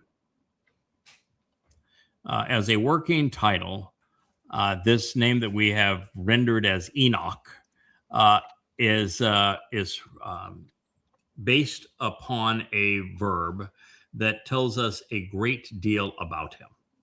And that means that he was prepared, he was trained, he was properly positioned, he was deployed. He was deployable because he was trainable. God put him in, he did his thing, he was removed. And that is the plan that God would have going forward. Now, in conjunction with God, their offspring would include a man named Methuselah. You know what that name means? Man sent out as a stem. You ever heard of one of those? Sure have. I know a guy. It would be the children, huh? The tree of knowledge. He would have an offspring named as Methuselah, a man sent out as a stem. Of course, therefore, explaining how the Towrah would be derived from. Oh my gosh, is this. that why he lives like 900 and something years? Or Yeah. Well, no, he lived 365 years. oh, Explaining how, Methuselah, did live all those years because he pointed the way to the tree of lives. He was the longest lived man, and therefore that's the story of him. As for Chanakh, it was 365 years, and Methuselah was, he was the longest lived human, which means exactly that that stem pointed to the tree of life. So he had the longest life. And it also explains how the Towrah is the Etzah, Dayat, the tree of knowledge, providing counsel to restore Israel. And in this way, they would foster, and it says in the text, they would foster many sons and daughters for the covenant over the years. Now, given the fact that that he would live for 365 years, at a time when the Hebrew calendar was 354 days, I think that time, because that's a very precise number It is. of the solar year, I think that the time, it suggests that he in another life would correlate God's calendar with man's calendar. The first time that's been done. Therefore, following the clues, it appears that whatever time, place, or title of Yahweh's choosing, he or sometimes she, would be inserted into the ordinary flow of time by Yahweh, then removed, returning to God, awaiting the next deployment. Not interfering with the orderly flow of time, having no negative effect on cause and effect. And no memory of it. No. No. You It's a go clean in, you're slate every properly time. trained and equipped for that particular mission. You're in, you're You out. accomplish the mission, and then you're withdrawn. Mhm. But everyone has to have at least one normal life. So even those souls have one full normal life Complete. where they have the opportunity to demonstrate that they can learn and grow and mature and be what God has expected of them and what he has said of them, and they'll represent who he has claimed of them. So here's Chanuk, the text regarding him, and it's not much, but it's a lot. Chanuk, trained and prepared, dedicated and deployed. Boy, is that ever a sweet spot for exactly what we're conveying here. Was unfazed by external human influences in his consistent walk through life. So do you know how I came up with he was unfazed by external human influences? I mean, walk through life was easy. The verb is halak. You heard of the hitpael stem? Mm-hmm. The hitpael stem means that the action of this verb is being conveyed in such a way that the one who is the subject of the verb has no outside societal influence on him of any kind. He's not affected by religion. He's not affected by politics. He's not affected by conspiracy. Men are not going to sway him at all. This person is being sent in and prepared by God to perform a mission, and they're going to stick to the plan that God has prepared and laid out for them, and nothing any human's going to do is going to deflect them. It's kind of like Special Forces team. They are, except that's pretty small. Yeah, very And- tiny. And in his special forces, they accept women. Yeah. Mm-hmm. Yay. Yay. If you're going to go out and pound the boonies, man, it's better to be with a pretty girl, right? What a goyle. Yeah. Yeah, pretty girl. All right. Okay. Well, I'm getting better. Yeah, there we go. How about a smart girl? Well, Les is a smart girl. Two. Well, you All know, the above. what I wrote to here recently is that Dode finally met a woman who was brighter than she was pretty, and became prettier because she was brighter. Mhm. There. Yeah, I knew if I had just written that first part, I was going to get flack for that, even though she likes the brighter than she is prettier. But you know, that was not going to fly. So I said, We're there's still bringing it Right burn. up- right Well, upstairs Intelligent ahead. 7 is a 10. I'm going to tamam this one right here. Yes. I'm going to Yes. complete it because she becomes prettier because she's brighter. All right. So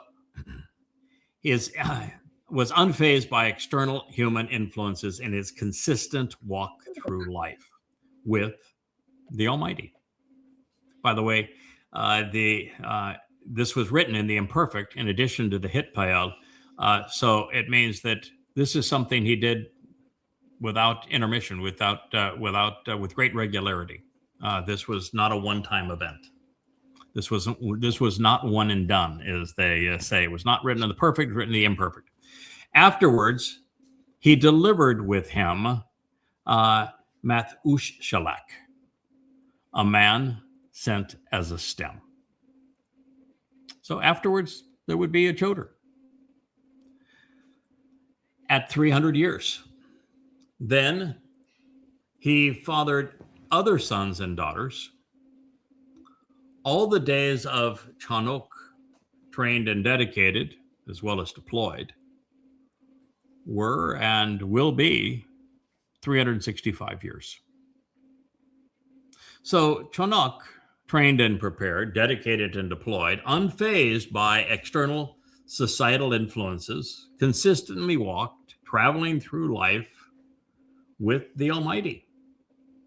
And there was nothing of him, because God grasped hold of him at that moment and obtained him for a period of time. Lakach SQ. He took him, selecting and choosing, receiving and accepting that which pertains to him at that moment, and for a finite matter of time, called perfect third person masculine singular. That's Bereshit, Genesis 5:22 through 24. That is a proof text of this very concept. And I'm here to tell you that I could give you 1,000 years and ask you to come up with another reason that God told that story. Yeah, right. And I don't think you can come up with one. I think there's only one reason the man has that name, and his story was told exactly that way at this time. He's the proof text for what God is doing in terms of inserting these people to keep his plans on track. There are a million conspiracy theories about who this person is and what they Enoch? do. Yeah. Oh, yeah. Well, there's a reason there's a gazillion conspiracy theories on Enoch. Has become some dunderhead in probably the 5th century BCE. Robbed him of his name and wrote the book of Enoch based upon the man's name, because it was an interesting character, having no idea who he was, and he wrote a bunch of religious rubbish.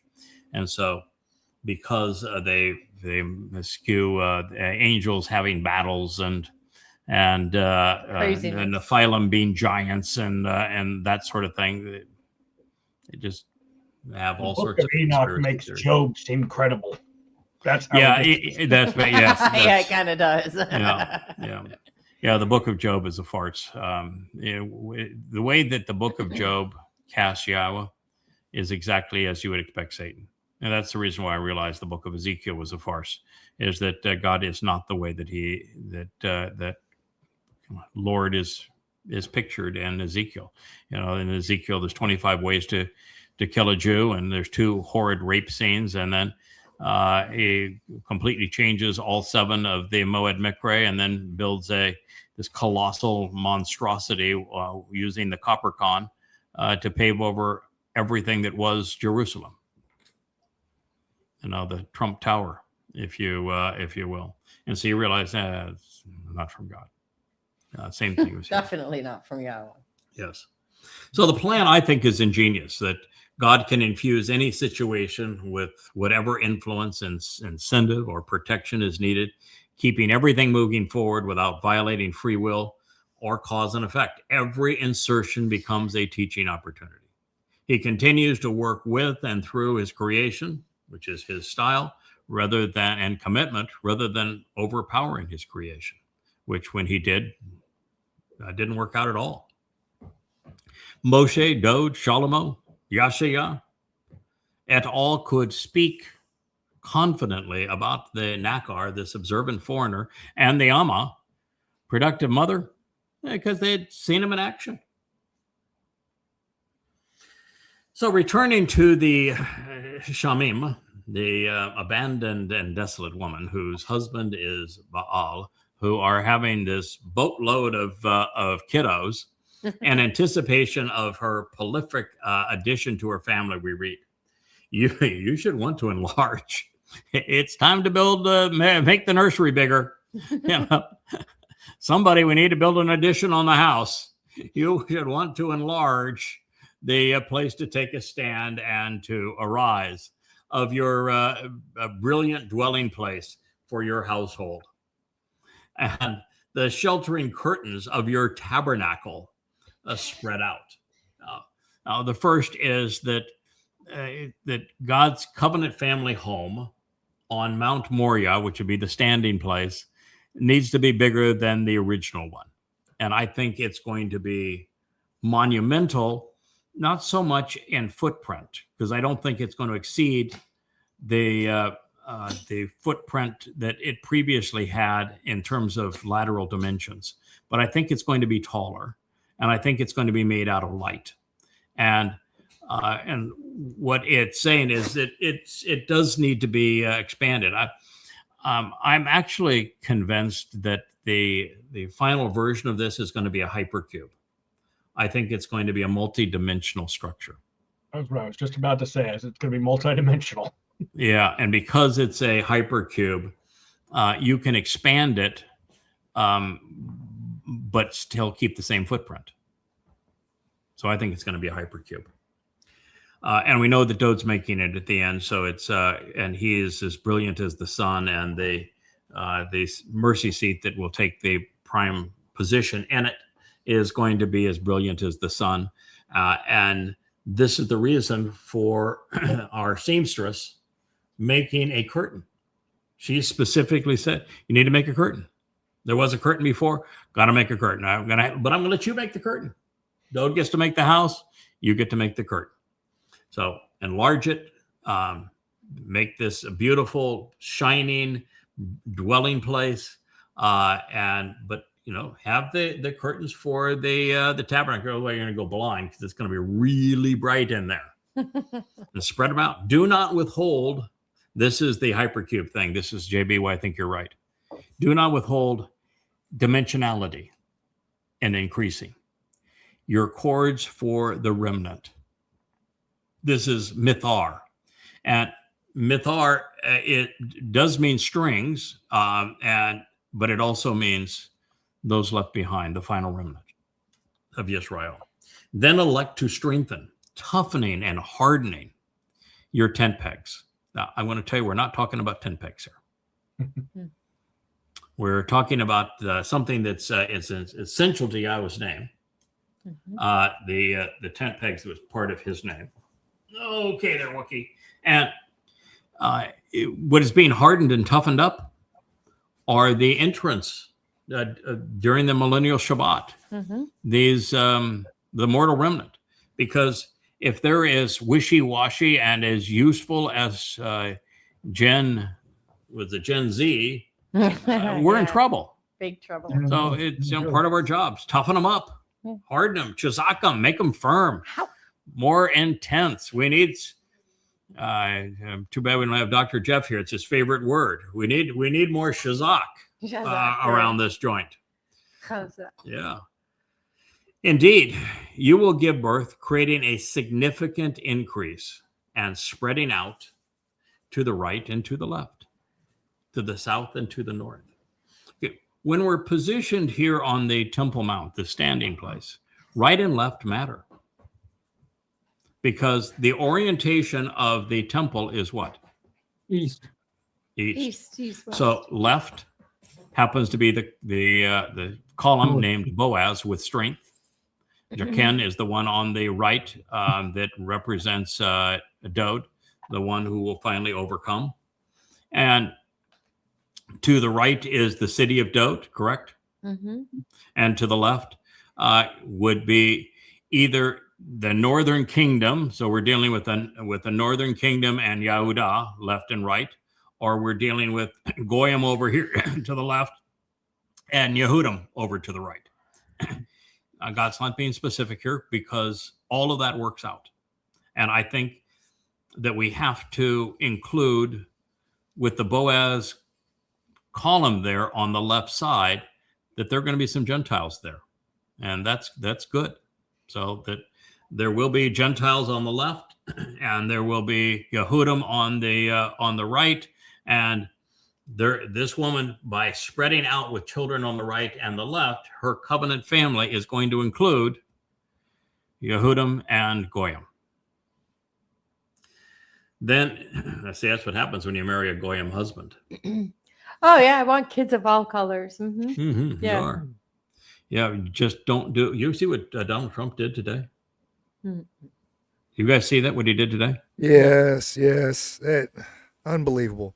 Trailer Absolutely. trash wouldn't do something that, I mean, I would not expect somebody with a third grade education that is a welfare sucking trailer trash to do that sort of thing.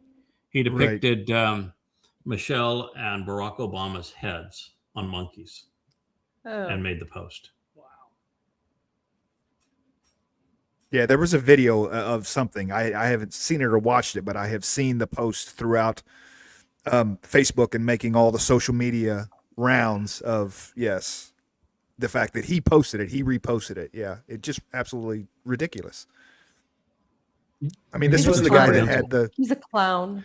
When it says here that the woman that Yahweh is celebrating for increasing the covenant family is having children that spread out on the left and the right, God cannot be a racist.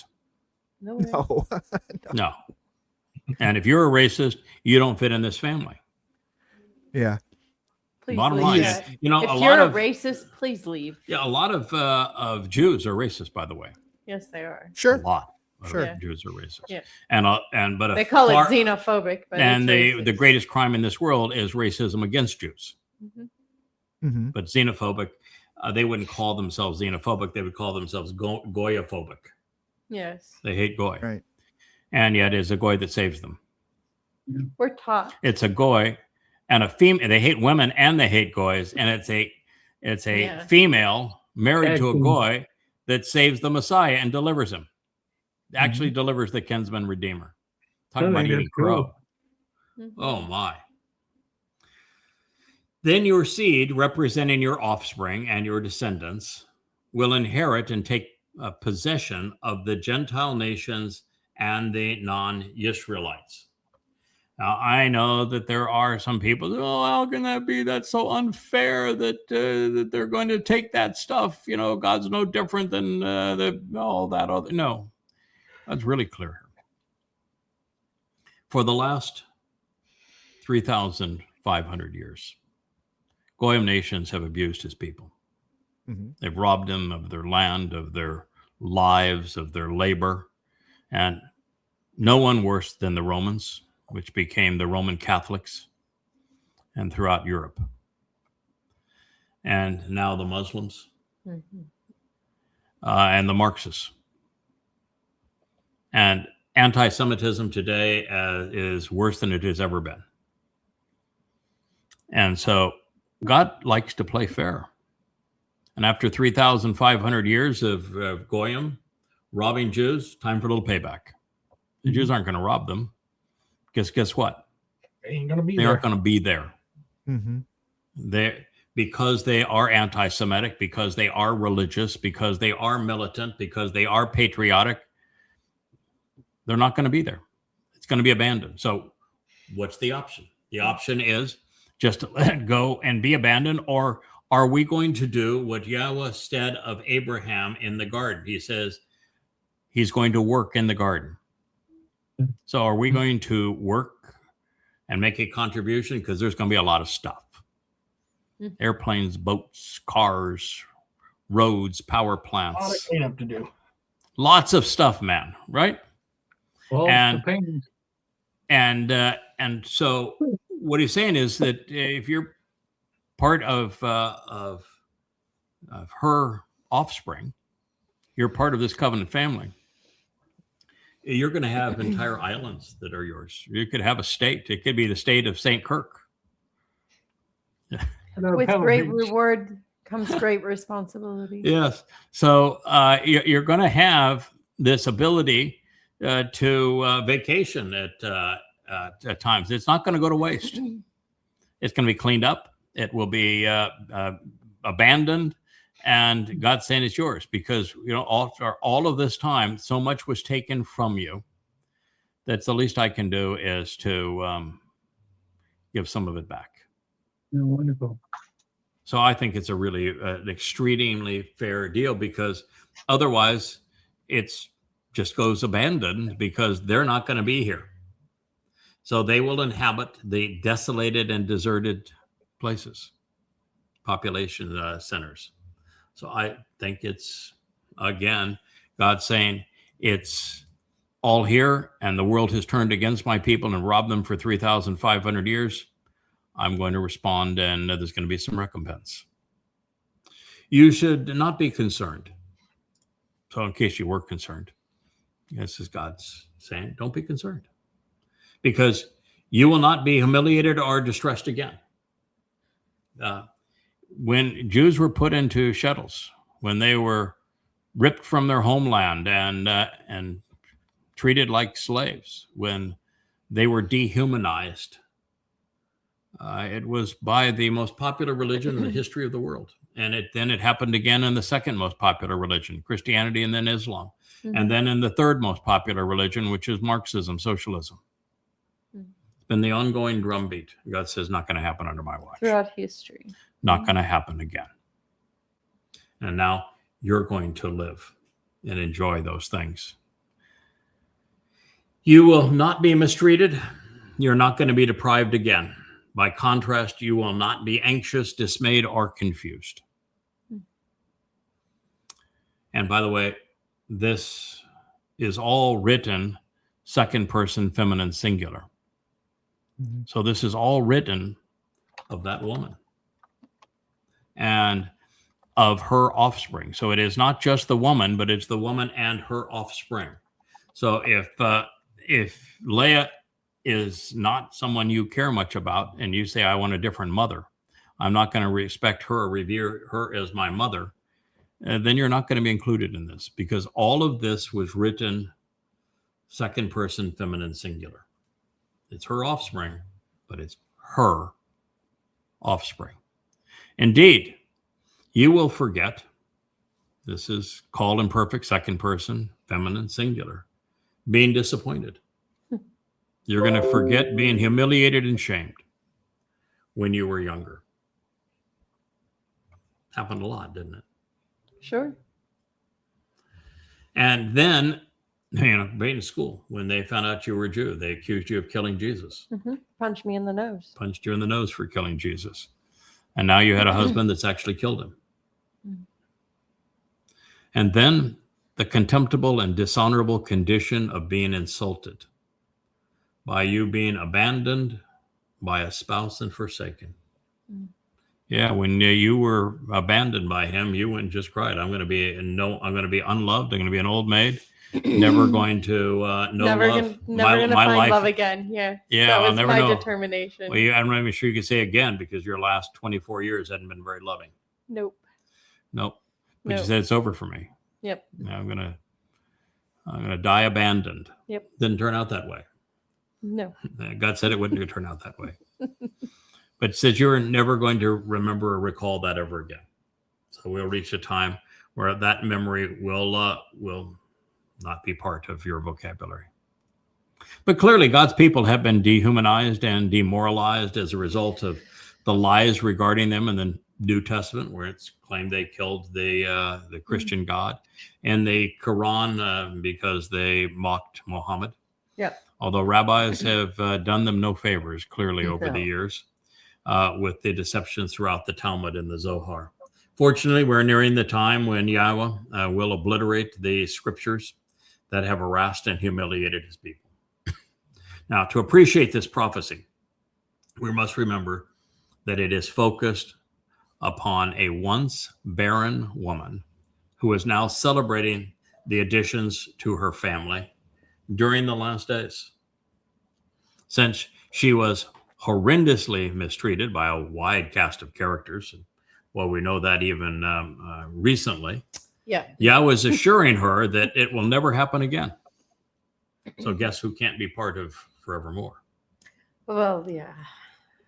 And that means that her foes won't live to see this day.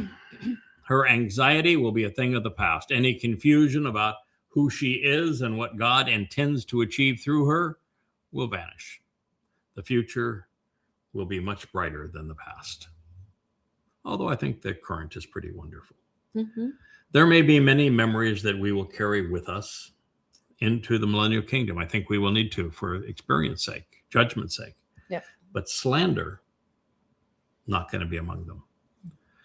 From Towrah through the conclusion of the 1,000-year Sukkah, life's going to be glorious. So Leah has suffered many stripes, all of which forged her character. Among them is quite literally being abandoned by an insulting husband, her ex. After all manner of repulsive behaviors, he just left and disappearing. She was abandoned on an island with him gallivanting around the world, never to return. But he has been all but forgotten as a fading memory. Sadness is turned into joy as miscarriages have been replaced with ever-growing covenant family members. There are two ways now to interpret what follows. The first is to conclude that Yahowah is the Amma's husband, making God Baal.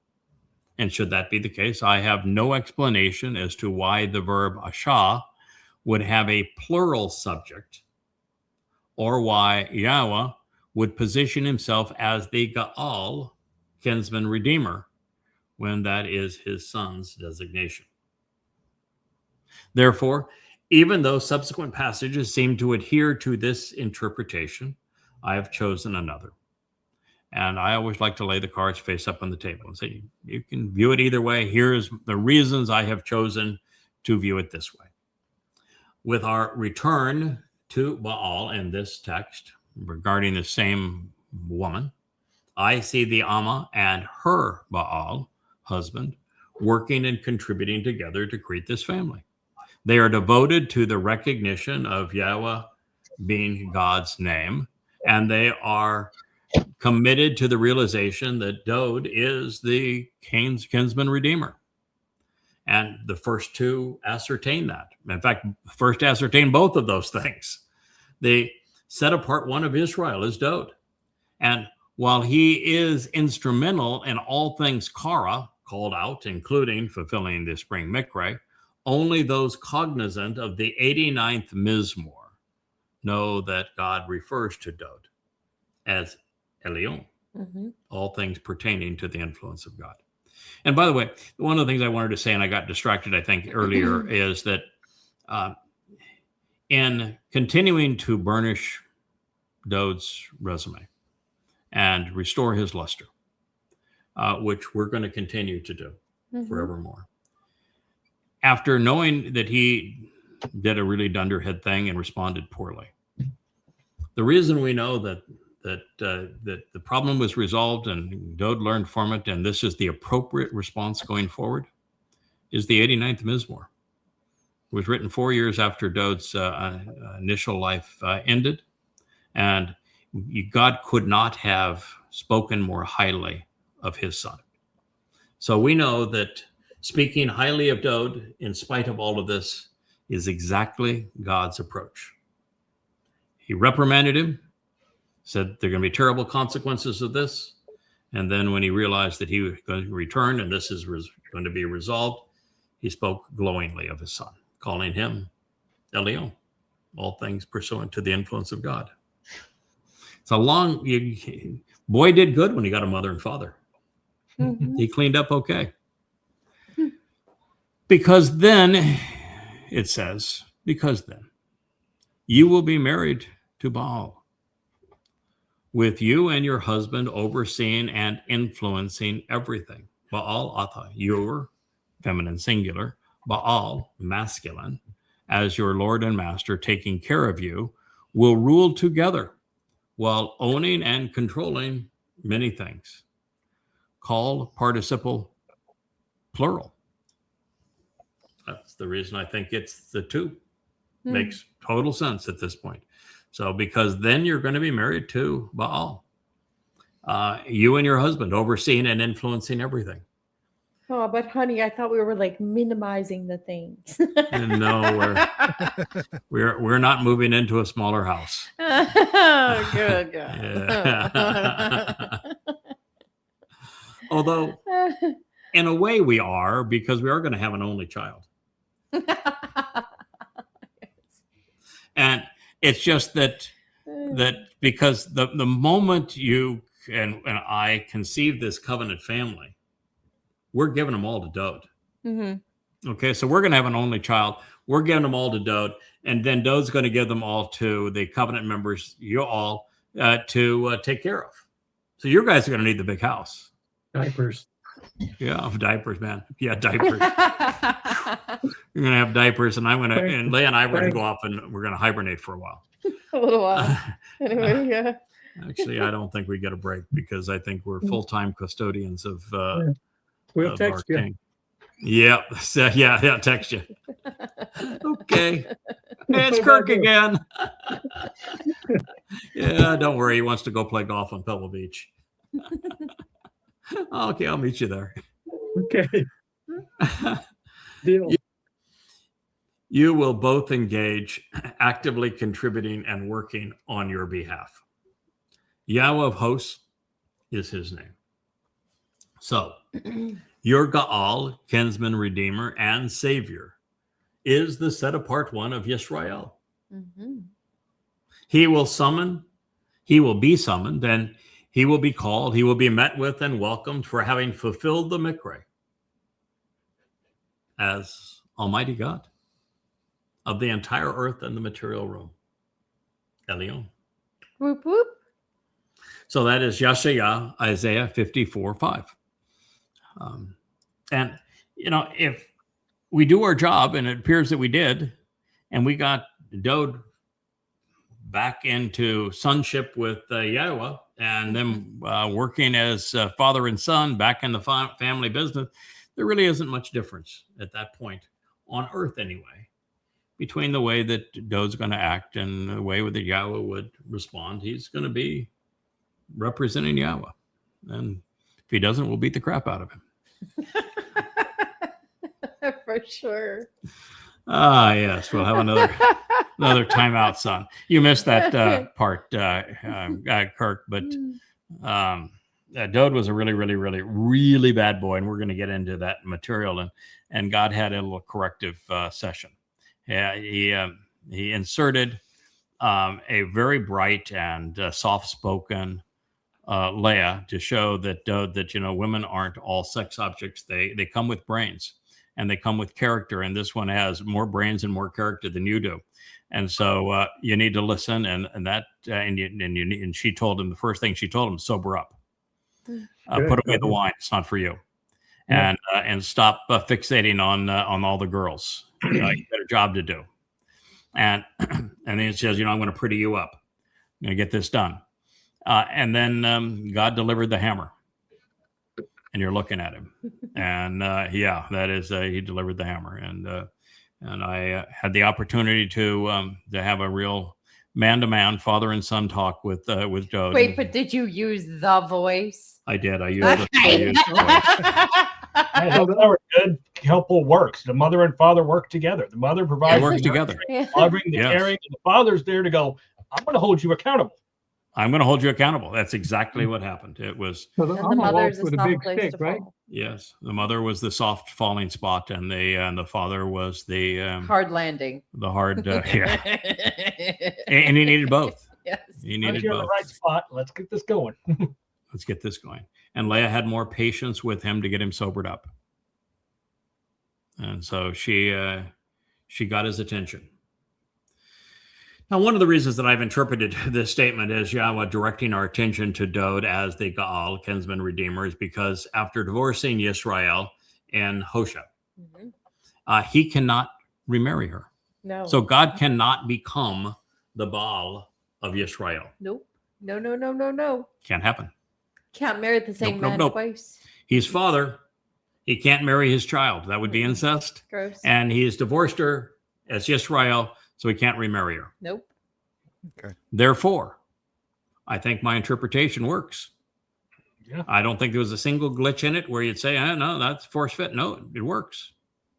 And it has to work because otherwise, no. Matter of fact, that's one of the trick things that Christians will pull. And it says, God can't remarry Israel, so there has to be a different groom and enter Jesus. Nope. And I said, no, God's Enter got that code. covered. You're right. He cannot marry the woman that he has divorced, but he's not. His son is. So since he cannot marry her, but Dode can and will, and which is part of the pageantry of how Towrah and the day of the herald enables Kippurim and reconciliations and how that all leads to the wedding canopy on Sukkah shelters. Further, the special woman who is revitalized as a prolific mother throughout this prophetic pronouncement is married conveniently to Baal. Therefore, in their collaboration, they will contribute to Yahweh's triumphant return with his son, Dode. Boy, did it ever affirm our conclusion early on that ours was an arranged marriage. We joked about it. We've but- junked about it forever, but we've always known it to be true. Well, God just affirmed it. It was absolutely true. God arranged the marriage. Yeah. He's got good taste. He can. I'm delighted with his choice. I had to write today that that it was something we were talking about monogamy. And I said, my wife is a proponent of monogamy, and she has convinced me that it's a really good idea. Yahowah doesn't really care how many sexual partners we have, but I've come to realize my wife is a proponent of monogamy, and I've certainly seen the advantages. Like we had a little discussion today during lunch, and I said, I can tell you that having more than one wife is a really bad idea. Yes. I have no incentive. No one can match for that.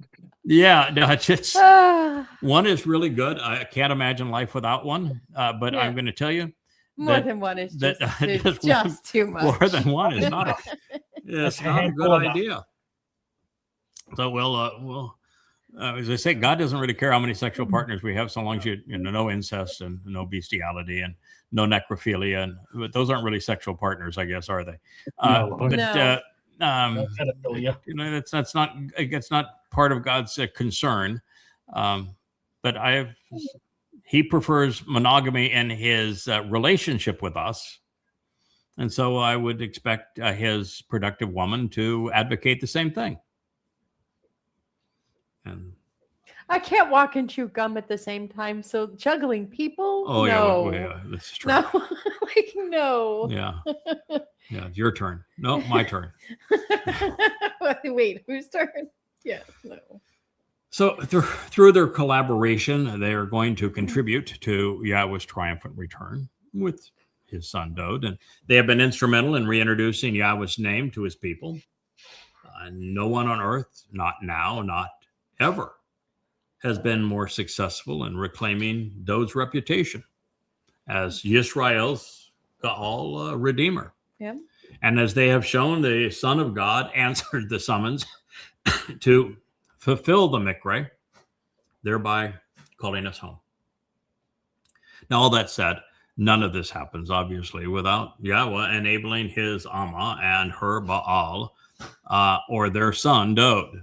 We are only implements in his capable hands. God has and will continue to orchestrate all of this for the benefit of the covenant family.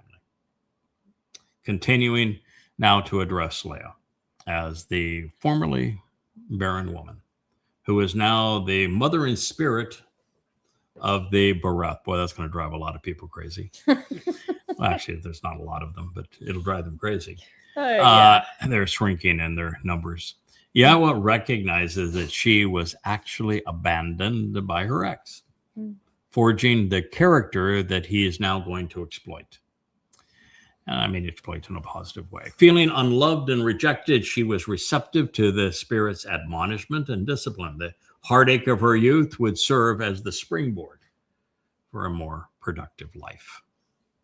Surely, the Spirit of Yahowah like a woman and wife rejected and abandoned, is fashioned to discipline and admonish. Isn't that an interesting statement? Mhm. Surely the spirit of Yahowah, akin to a woman or wife, it's Isha, same word, azab, rejected and abandoned, forsaken and detested, left behind and released. For the longest time, Yahweh's Ruach Was absolutely rejected. was totally rejected. Yep. That's exactly, so God's saying, my Ruach and this woman have a lot in common. Yeah, we do. Yeah, Yeah, we do. yeah, We got a lot in common. yeah. Neglected fashion. and abandoned. And Yeah. and because of being abandoned and because of overcoming obstacles and developing character, you are equally positioned to discipline and admonish. Mhm. You could talk to your son Dode in that tone and admonishing him, disciplining him because of what you've been through. Mhm. You know, a woman spurned who has now become exceedingly productive and beloved by Yahweh, just like the Spirit, is in a very strong position. And that's what's being conveyed here. So, shaped to serve, prepared to work on behalf of the grieving, to correct, to reprove. So he will call you out, inviting and welcoming you, wanting to meet with you. So even now, when he refers to his spirit and saying that his Ruach is like this woman, Mhm. he refers to he will send you out. So this Mhm. idea that God is a mommy God, No. hermaphrodite, No. He's now talking about the wife, this woman, and his spirit His Ruach. sharing very similar characteristics Mhm. and purpose and nature to this productive woman now, who was spurned and abandoned. And he still says, His. he. Yeah. Hey, he. He will, he and Kara is the verb. He will call you out, inviting and welcoming you, wanting to meet with you as the woman. So for all of those waiting to meet Dode, I guess we're gonna have to get in line. He wants to meet No, someone first. see, the first statement that here is that God is equating his spirit to you. Yeah. What he's saying, you both have been abandoned, you've both been rejected, Mm. and therefore you're both in a position to admonish and correct. So he's saying, my spirit and this woman share a lot in common. And now he's saying that that this woman, shaken out of her childhood and youth, when she is spurned and rejected, that God says, this is all me sending you out to meet. And he's saying, in a way, that I am meeting with you as this woman who is akin to my spirit. So the way that I'm going to interact with you, he's still a 7-dimensional being. He is not coming to live here on earth. You know, he can dispatch his nefesh and, and project himself in whatever fire or however he wants to project himself. But he is not living here on earth. And we in the material bodies can. And therefore, what he's saying is that I'm going to reach out to you. I'm going to welcome you. I'm going to meet you through this woman who is now equated to my spirit. Hmm. So just as Dode is going to be all things pertaining to the influence of God, this woman is going to serve as the means for us to interact with and meet Yahweh's Ruach. And see the motherly nature of the Ruach.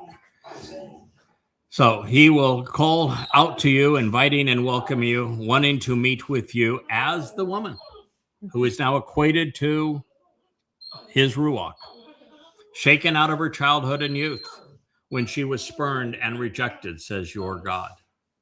54:6. Boy, you've got quite a Show happiness going on over going there. over there, Rich. You Cara and Asher. Asher are having a love fest over here. Oh, wow. Cara and Asher. Wow. Okay. Good. You go, girl. That puppy love. It is inspiring, I think, to witness what Yahowah can accomplish through his Ruach when the recipient is receptive to representing the Ruach, and the beneficiaries are receptive to receiving the benefit. So he is saying that his Ruach and this woman are going to be very similar, and that we will have the opportunity to benefit. So the Spirit is going to discipline. It's going to be bright thinking, and is going to represent the Spirit. Now, it's also interesting that Yahowah is equating his Ruach with this woman who is conceiving children for the covenant. God's Spirit achieves this result by guiding us to the truth and then correcting us when we are wrong. And you have to keep in mind here, that woman, that barren woman, it is very clear that she is a human woman. Childbirth, going through the labor, conceiving a child, delivering that child, natural childbirth. This is a real woman who There is nothing celestial about her. No, she is salt Flesh of the and earth, bone. salt of the earth woman. Flesh And and this, bone. and it's now God is equating his Spirit with that woman and saying that you'll see me achieve all of these wonderful attributes of building and nurturing the family through her as an expression of my Spirit. So after, as I read this, I'm, of course, tremendously relieved, because after acknowledging that the Ruach is feminine by ascribing the verb atzab to discipline and admonish in the feminine singular, and in the follow-on statement, God says that he is calling out to us to meet with him. Therefore, while Yahowah is working through a special woman to conceive his covenant family and deploying his Ruach Spirit to facilitate this outcome such that the woman and the Spirit work together, he continues to present his precipitation in the masculine singular. He's still Father. That's right. Also important, we become covenant as a result of the Kara, God's invitations to call us out of this world so that we can meet with him. This is why Kara is the actionable root of Mikra, which are the invitations to meet with God. Now, while the trials and tribulations of our youth, they shape our lives as adults, while honing our resolve, we must shake free of our past to move on in our relationship with Yahowah. When we spurn those who reject God, we're finally positioned to approach God. As evidence that time is relative and that Yahowah is not stuck in its ordinary flow, as we are here on earth, he refers to a 35-century time out for very bad behavior as a brief moment in time. We'll conclude our program with this statement. During a brief moment in time, Raga, in a disturbing instant, and for a little while, as trifling and unworthy is insufficient and inadequate, I left you. I rejected and released you. But as a tremendous favor and a sign of great compassion and mercy, out of both inordinate love and pity, forestalling judgment and considerable recompense, I will gather you together as in a harvest. Isaiah 54:7. God's bringing it all together. This woman is going to conceive at long last. There's going to be a covenant family. He's going to work through his last insertion of this soul. The soul is going to be equated to his Ruach spirit. We're going to have to enlarge the God's home here on earth, turn it into a hypercube. We're going to, as a result of all of this, inherit this planet, have big responsibilities. It's going to be a big family, big opportunity. And so God is just summarizing all of this in a brief moment in time. I left you, but as a tremendous favor and sign of great compassion, I will gather you as in a harvest. Yes, Kirk. I was just going to say, as I was listening to the show before I felt comfortable to come on, there was the tone of the last few shows, in particular the family shows, has a familial feeling about it that is so warm. It's just different. I just perceive it as different, y'all. It's just like, wow, I want to be there with y'all. Truly, Yes. it's just I don't know how to express it. I'm just saying it's just, we have discovered something that is the underlying current of God's story that's always been there that we have missed up to this point. And we were somehow inspired to create Family Hour as the presentation of this. And it has gelled into this, the place where we're able to present for the first time the warmth and tenderness of a genuine family, father and mother, children, a warm home, a lovely inheritance. This is God's celebration. He is saying, celebrate this, sing for joy. There's not going to be any more heartache. Can you sing? This is going to be absolutely happily ever after. And just as I now am supporting my beloved son who was abandoned by his father and mother with a loving father and mother, I'm positioning them to be mom and dad for everyone. Where that's what God is essentially saying in all of this, I think you've just hit the nail on the head, is that, it's Dod's kingdom, but ultimately it's being run as a family. Yahowah's home. Yeah. This is hard to say, but I guess I'm able to say it now after reading all I've read these last few days. The head of this family is mom and dad. Fair enough. Fair enough. Absolutely. And that God picked two souls through whom he's going to express his maternal and paternal love for this family. And he's going to reveal his nature. So, some of the things that you see the quirks and a little harsh or a little abrupt or a little unsympathetic, or you're not showing enough patience with that. I would encourage you to recognize that Yahweh's personality is not the way that most people perceive him. He has a really interesting personality. Yes, he does. He's yanking my chain all the time. And by yanking, I don't have a chain, but he is, you want to spar with him. He does take a little poke. You will be a spar, when he told Leah, go ask Ruth, he must have doubled over laughing and say, it's going to take her 20 years to figure this out. But when she does, oh my God, she's going to die 1,000 deaths. Just it is okay.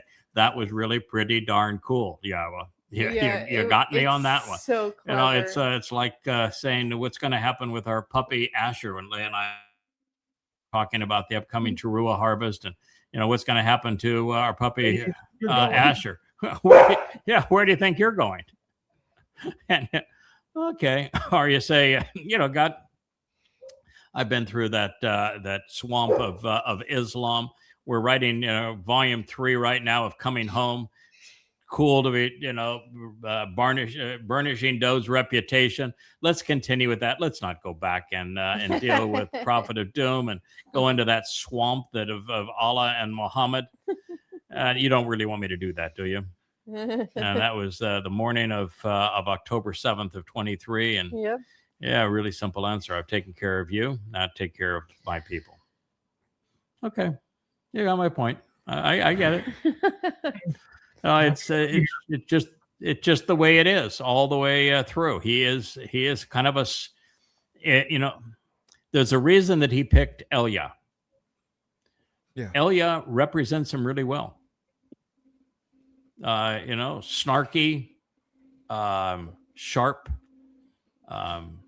no patience whatsoever. Yeah, doesn't take Goes any right BS. for the jugular.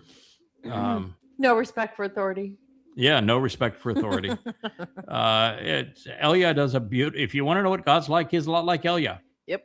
I used to think that he was a lot like Dode.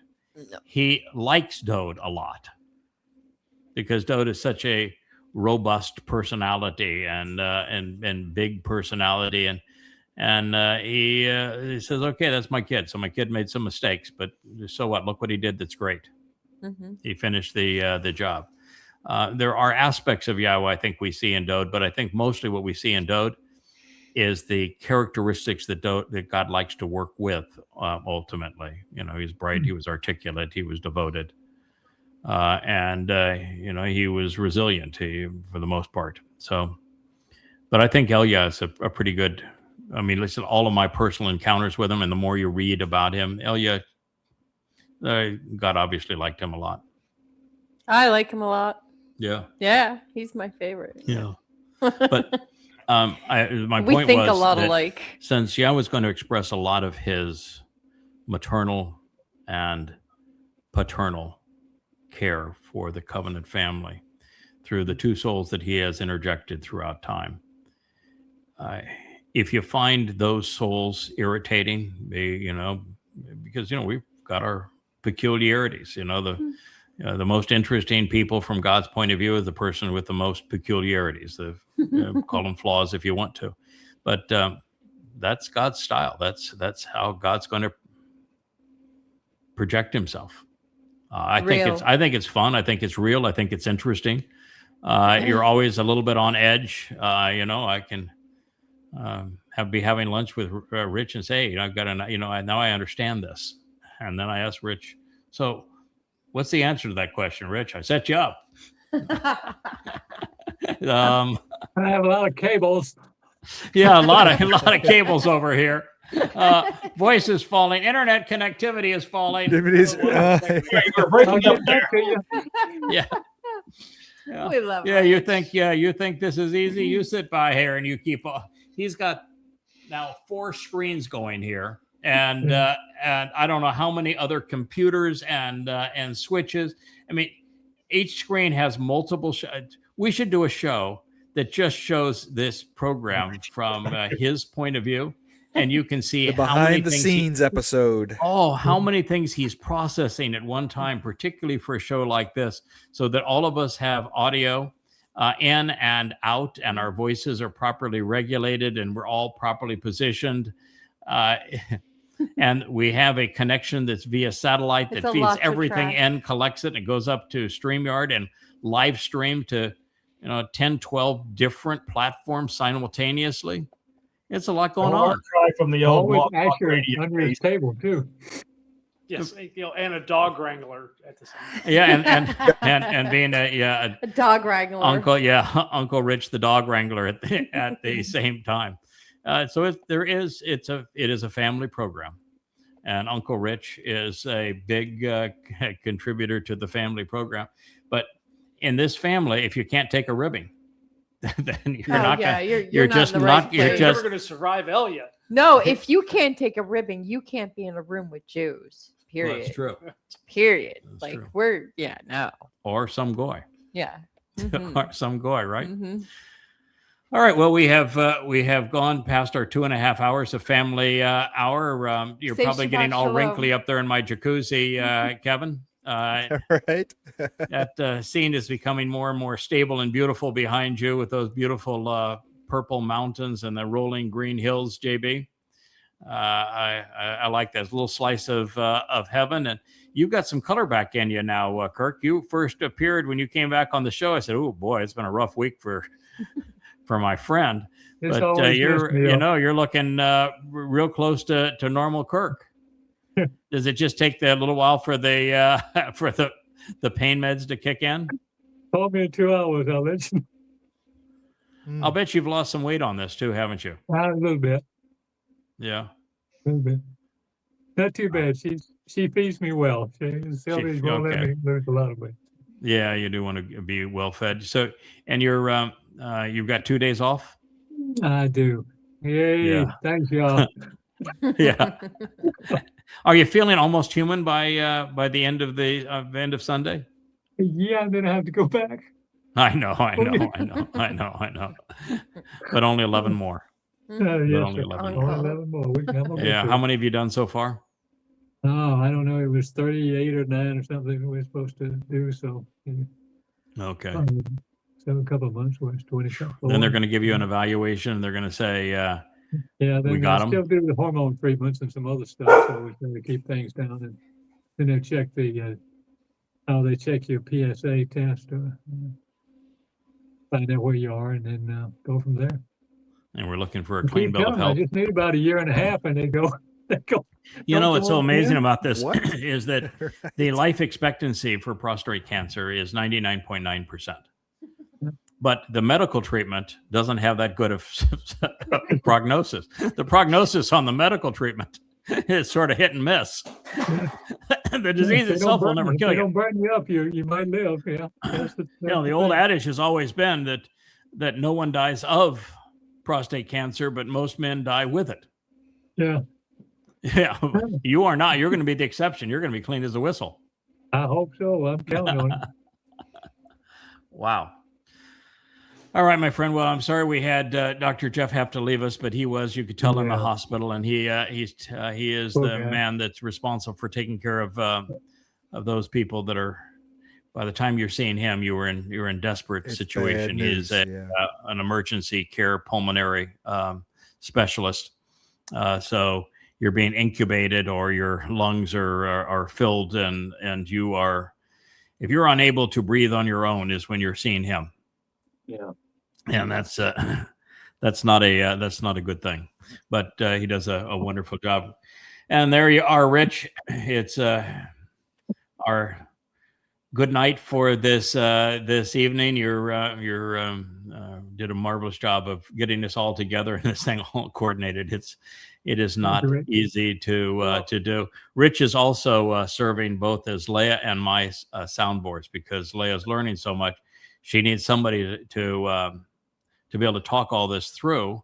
And when you're finding out stuff that is as profoundly interesting and novel as I'm learning in these current translations, you want somebody to share it with, that you can get a response and say, "This is what I'm dealing with. What do you think? How do you think people are going to respond to this? This is pretty profound. Is just something we just can't share, or do we share it and let the pieces fall where they may?" It got to the point you didn't have a choice. Yeah. We were spending a lot of time on Q Bible and me doing what I do, and I backtrack into Mhm. everything. That's what the words say. It is what the words say. Yeah. By the way, when looks like I'm looking away from Rich there and got my back to him, I'm actually looking at him. When he's on the right side, he's on my right side, even though he's on the left side of the screen there. So I'd have to look over here to this empty chair that Leah just got up from to look like I'm looking at Rich, and that just seems too awkward to me. So understand that if you're viewing this program, I'm not giving Rich my back. I'm actually looking directly at him, which is just the way that we position everybody on this screen. But it's fun to be able to do this. This was a wonderful family hour. The God story is so utterly amazing. It's just such a shame that people have corrupted it with religion, Mhm. when the truth is just so much more interesting, powerful, fun, uplifting. It's just a great story, well told. And he has given us these opportunities to continue to learn and grow and develop, share, enrich others, enrich our own lives and others as a result of this. Forever is going to be a lot of fun. Forever is going to be a lot of fun. God has actually set up forever such that there is no end to the opportunities. So Shabbat Shalom, everyone. Shalom to all Have of a you. marvelous healing weekend there, Captain Kirk. Thank you, sir. Good night. Thank you, Rich.